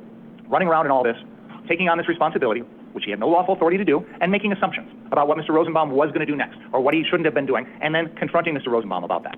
That is the context here, Your Honor. And the August 10th incident is exactly the same in that respect. Exactly the same in taking the law into his own hands with the same gun, making assumptions about what other people are doing, and taking responsibility to try and stop people. When you are not trained, you're not a law enforcement, you're a teenager. Not his job. So it's exactly the same fact scenario, Your Honor. And I apologize for not making this clear in my motion, but I think when you look at it through that perspective, Your Honor, you can see why this goes exactly to motive and intent. Now, you say it's proclivity evidence, it's propensity evidence. It shows a motive and intent to be a vigilante that night and take the law in his own hands and use deadly force to stop people who are committing crimes that no one is allowed to use deadly force to stop. Police officers are not allowed to shoot shoplifters. Police officers are not allowed to shoot people who are about to set a vehicle in a used car lot on fire. You don't get to use deadly force in those circumstances. You don't get to threaten deadly force in those circumstances. So what Mr. Rittenhouse was doing was well beyond what even the police could have done that night. He took it upon himself, and that is unlawful. It is unjustified. That's what we're talking about here. So that's the exact similarity between those, and that's why the state's asking that the court allow the jury to hear this, because it goes to a state of mind. It shows that he is the type of person who will act to take the law into his own hands. The defense will give their side of the story. They will portray... Do you think there's any chance that Rittenhouse is found liable to damages in a civil case? I mean, if he's found not guilty on all the criminal charges, it probably hurts the civil case, but I don't think civil cases have to rise to the same evidentiary levels or whatever, because as a criminal case, but I don't know. I don't know 100%. Say the defendant has this altruistic young kid who came here to try and help. The jury can make the decision, but let's give them the full picture here, and they can make a decision with the court's limiting instruction on this other acts issue. The jury can make a decision here as to what the intent and motive of the defendant was, what his subjective beliefs were, and whether or not they were reasonable. But this information is crucial to the jury being able to make that decision, and they deserve to hear it, along with everything else that's going to be submitted by the defense that's going to portray the defendant in a rosy, innocent, altruistic light. Let's have the full picture here. That's all I'm asking. So, Judge, I was unaware that Mr. Rittenhouse actually called the authorities on the August 10th date. And I do think that further supports the idea that that evidence would not be admissible. And the reason I say that is the state's position to you in their written motion now becomes further from reality. When they say the video demonstrates he was eager to use deadly force, not only did he not use it, but as you said, he called the proper authorities. He did what anybody in this room would say you should do if you believe something unlawful is happening, to a T. He didn't threaten anyone because no one who was apparently looting or whatever they were doing was aware of him. The real difficulty I'm having in accepting Mr. Binger's statements are, if we're going to be honest about this, it is not debatable that Kyle Rittenhouse is running to put out a fire. If you're telling me that he is now inserting himself into an unlawful position, I would argue that we would encourage people to put out fires. I'm not clear, listening to Mr. Binger, whether he was disagreeing with the statement that the accused was moving towards putting the fire out, or whether he just said he should have gone home. Are you claiming that he was not attempting to use the extinguisher to put out the fire, or intending to do so? What I'm saying is that in the circumstances before the ultimate confrontation between the defendant and Mr. Rosenbaum, that Mr. Rittenhouse was pursuing Mr. Rosenbaum. Mr. Rosenbaum had not, in fact, done anything. They hadn't even gotten to the 63rd. I didn't see this if it came up in the trial. They never submitted, was any video evidence ever submitted of Rosenbaum acting aggressively prior to his confrontation with Rittenhouse, or was none of that admissible? Yes, there was. Okay, gotcha. And Sheridan Road car source location. Mr. Rittenhouse had a fire extinguisher. He was carrying it along, pursuing Mr. Rosenbaum, and I believe that he was assuming. Wait a minute. I thought I heard the first version by the defense was that Mr. Rosenbaum was pursuing the accused, and that the accused had the fire extinguisher. What is it? Your Honor, our client leaves from 60th and Sheridan with a fire extinguisher. He runs or trots down Sheridan Road, passing Mr. Rosenbaum. This is all on video. There is no interaction between my client and Mr. Rosenbaum. Then Mr. Rosenbaum gives chase, and it's just like a Twitch debate. Look, this guy's talking. This guy's over here shaking his head. No, fuck you. We just need the judge being like, wait, why are you shaking your head? What do you mean? Sorry. Between my client and Mr. Rosenbaum. Then Mr. Rosenbaum gives chase, and it's in the video where Kyle drops the fire extinguisher right as he enters the lot of car source number 3 with Mr. Rosenbaum in hot pursuit of my client. There's nothing on the tape, any tape I've seen. If they have something I haven't seen, I'd love to see it, where he has any interaction with Mr. Rosenbaum. And the state says that he was down there earlier with Mr. Balch. I don't know when they're talking about, but when he left the 59th Street car source and went down, the whole thing is on video. He goes to that parking lot, which would be the southwest corner of 60th and Sheridan. There's somebody who confronts Kyle, and he walks away from them, goes over to the gas station. That's where the call comes in. He's never down to the 63rd Street car source. He never has any interaction with Mr. Rosenbaum until Mr. Rosenbaum gives chase to Kyle. That's all on video. That is actually not, and I'll submit that Mr. Richards is right. He hasn't seen what I'm referring to, although he's got access to it. But on this particular evening, the FBI had a fixed-wing aircraft hovering above Kenosha. We have the footage from that. Counsel can obtain it from Joint Services. I emailed counsel a few weeks ago and let him know about it. Yesterday. What it shows. Yesterday. No, I can pull up the email, Mark. I emailed you several weeks ago and let you know about it. The video is an infrared video, and what it shows is that. Let's get settled when you send it to him. I haven't received it yet. We're picking out it after today's hearing. But I mean, when was? Why? That seems like a big fuck up from the defense. Why? If you're here arguing over particular points of evidence that's been submitted for acceptance to the court, both sides should have seen everything before coming to this. I don't know if you call this a hearing, motions hearing. Yeah, that seems pretty not good. Like, sorry, I got caught in spam. Like, I missed that piece of evidence that we're arguing about right now. When were you notified that it's available? I emailed Mr. Richards on September 3rd. Okay. Go ahead. What that footage shows, and it's an infrared video because this is nighttime, so infrared is the best way to capture what's going on. What it shows is Mr. Rosenbaum running south towards the 63rd Street car source location. Behind him, probably 20 to 30 feet, is the defendant. Mr. Rosenbaum, upon reaching that location, immediately runs near a parked car. Mr. Rittenhouse follows him, runs to the other side of that parked car, and appears to turn and confront Mr. Rosenbaum. I will note that where Mr. Rittenhouse stops near that parked car is exactly where that fire extinguisher is later found, okay? So, Mr. Rosenbaum hadn't even gotten to that car source yet. Hadn't had the opportunity to do anything, hadn't done any fires, done any property damage, did nothing. Mr. Rittenhouse is following him with the fire extinguisher, probably because he thinks Mr. Rosenbaum's going to do something. But Mr. Rosenbaum never does.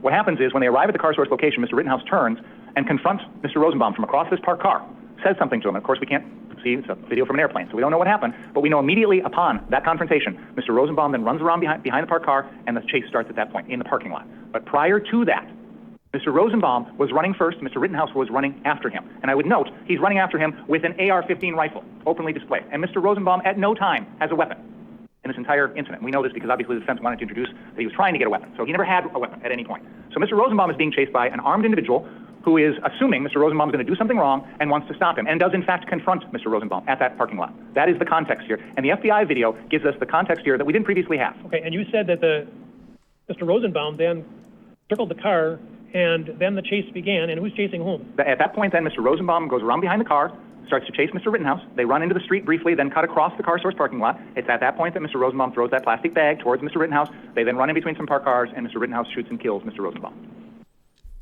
Well,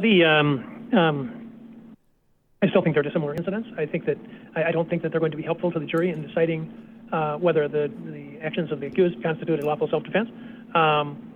The events are so totally dissimilar, and it comes down to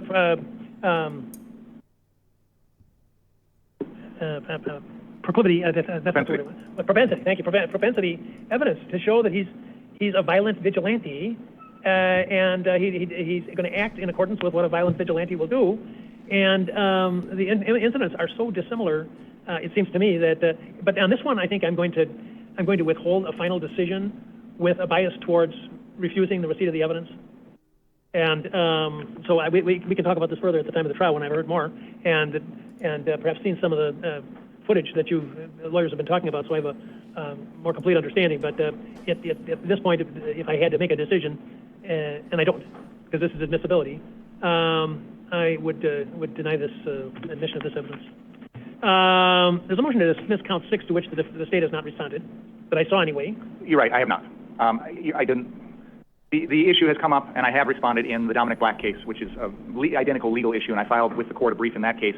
But essentially, the law is clear that there's a blanket prohibition on possession of a firearm by anyone under the age of 18. There are exceptions to that, and those exceptions are very narrow. They do not apply to this case. And I think really what the defense motion is arguing is that somehow it's the state's burden to disprove that those exceptions apply. I disagree with that. I think those exceptions are essentially affirmative defenses. If the defense, and the only one we're talking about here is these hunting statutes, which are Wisconsin statute section 29.304 and 29.593. There is no evidence in any way, shape, or form that the defendant was in compliance with those.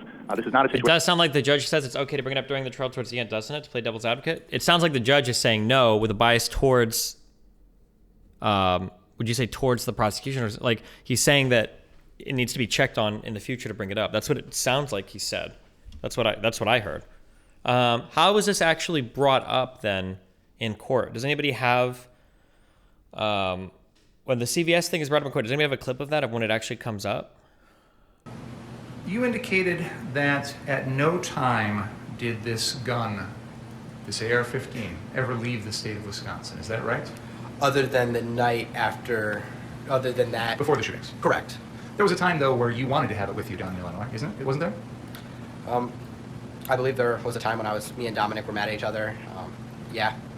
You were mad at Dominic? Me and Dominic were mad over something. And you wanted to have the gun with you down there? I think I said something along those lines. You'd agree with me that, let me back up for a second here. You have testified to this jury that you used deadly force against Joseph Rosenbaum, Anthony Huber, the man who attempted to kick you in the face, and Gage Grosskreutz on the night of August 25th, correct? Yes. And you did that because you felt that your life was in danger from those 4 people, correct? Yes. And you are telling this jury that it was, in your mind, justified to use deadly force to protect your own life, correct? Yes. You'd agree with me that you were not allowed to use deadly force to protect that car source building, correct? Well, I wasn't using deadly force to protect the property. I used deadly force to protect myself, so.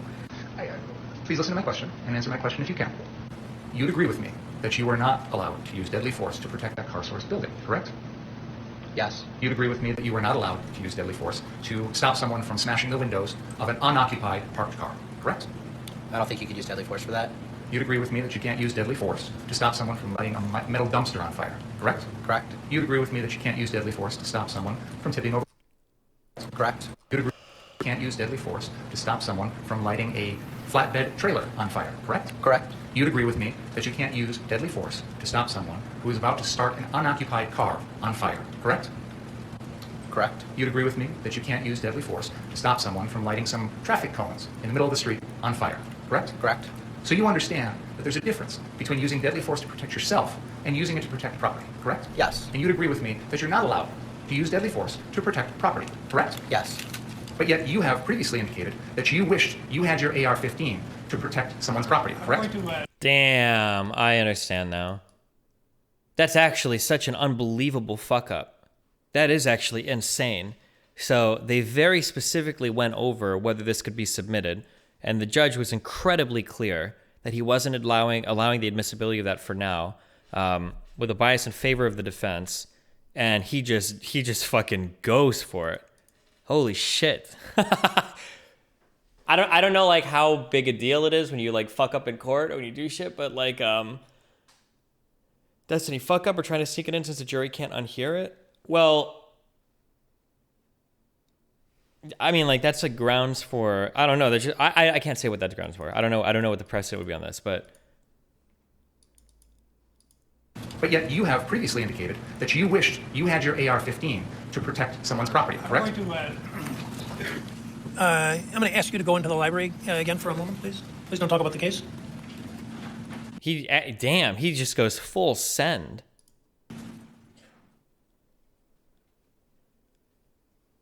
The judge leaves it open. My understanding, because I attended the law school of The Wire seasons 1 through 5, so I could be totally wrong. But my understanding would be that like when a judge says he's leaving the door open, that's not actually metaphorical. It's like he literally, like you have to go to his fucking quarters or his chamber and like talk to him without a jury present, and then you would get permission, but you wouldn't just go for it in court and then see what happens. Like that's not what leave the door open means or whatever. Mr. Richards? Your Honor, Mr. Binger is either forgetting the court's rulings or attempting to provoke a mistrial in this matter. He knows he can't go into this, and he's asking the questions. I asked the court to strongly admonish him, and the next time it happens, I'll be asking for a mistrial with prejudice. He's an Mr. Binger?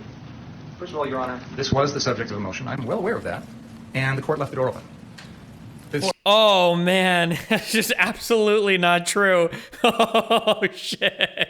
Okay, I hadn't watched the pretrial, the motions for getting the evidence admitted, so I didn't have all the background coming into this or not.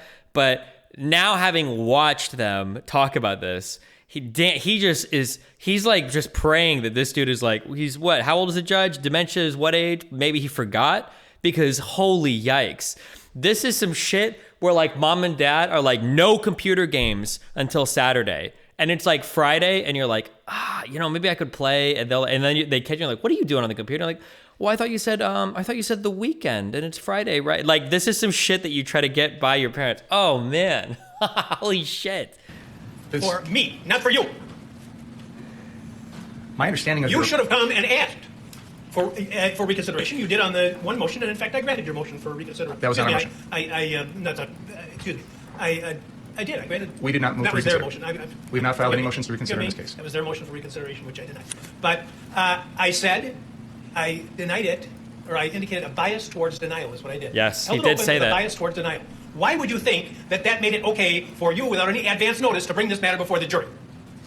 I was astonished when you began your examination by commenting on the defendant's post-arrest silence. That's basic law. It's been basic law in this country for 40 years, 50 years. I have no idea why you would do something like that. And it gives, I'll leave it at that. So I don't know what you're up to. May I respond? Yes. We filed an other acts motion on this exact issue because, in my mind, and I argued this, it is identical to what was going on the night of August 25th. If you were the prosecutor, would you double down and try to gaslight him? No, bro.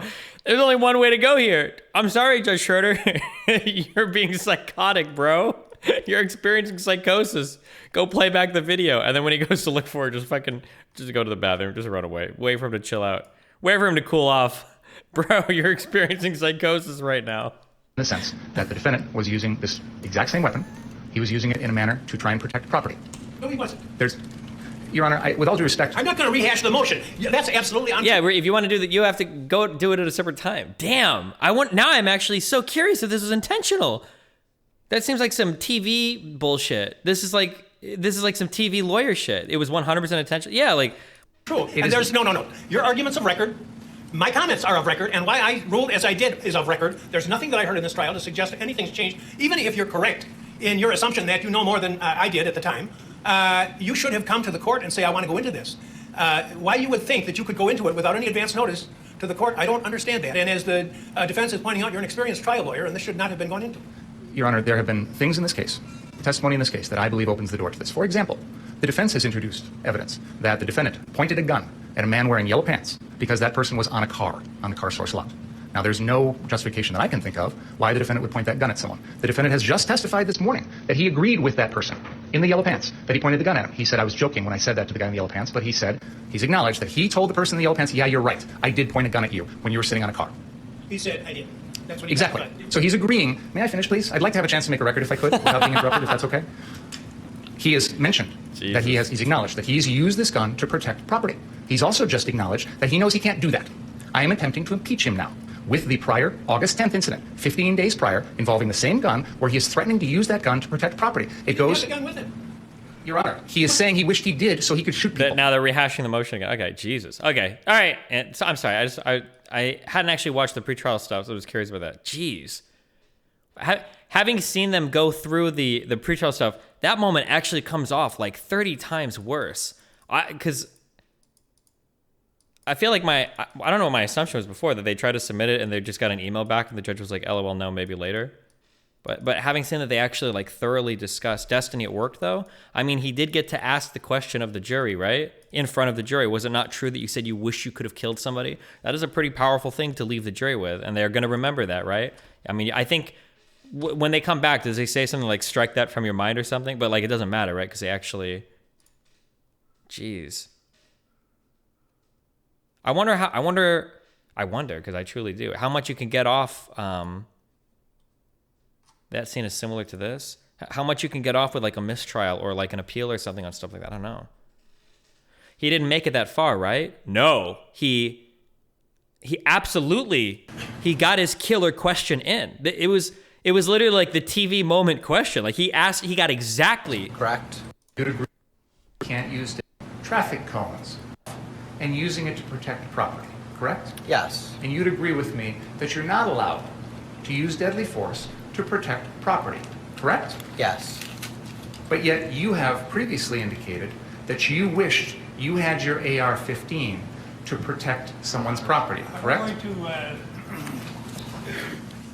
to... like he literally got that evidence submitted in front of the jury. He got that right there. He just did it. He got it all right there in his question, right? Wait, he said he wanted a gun in the past to kill somebody, to protect property, right? Like he literally says it here. Jeez.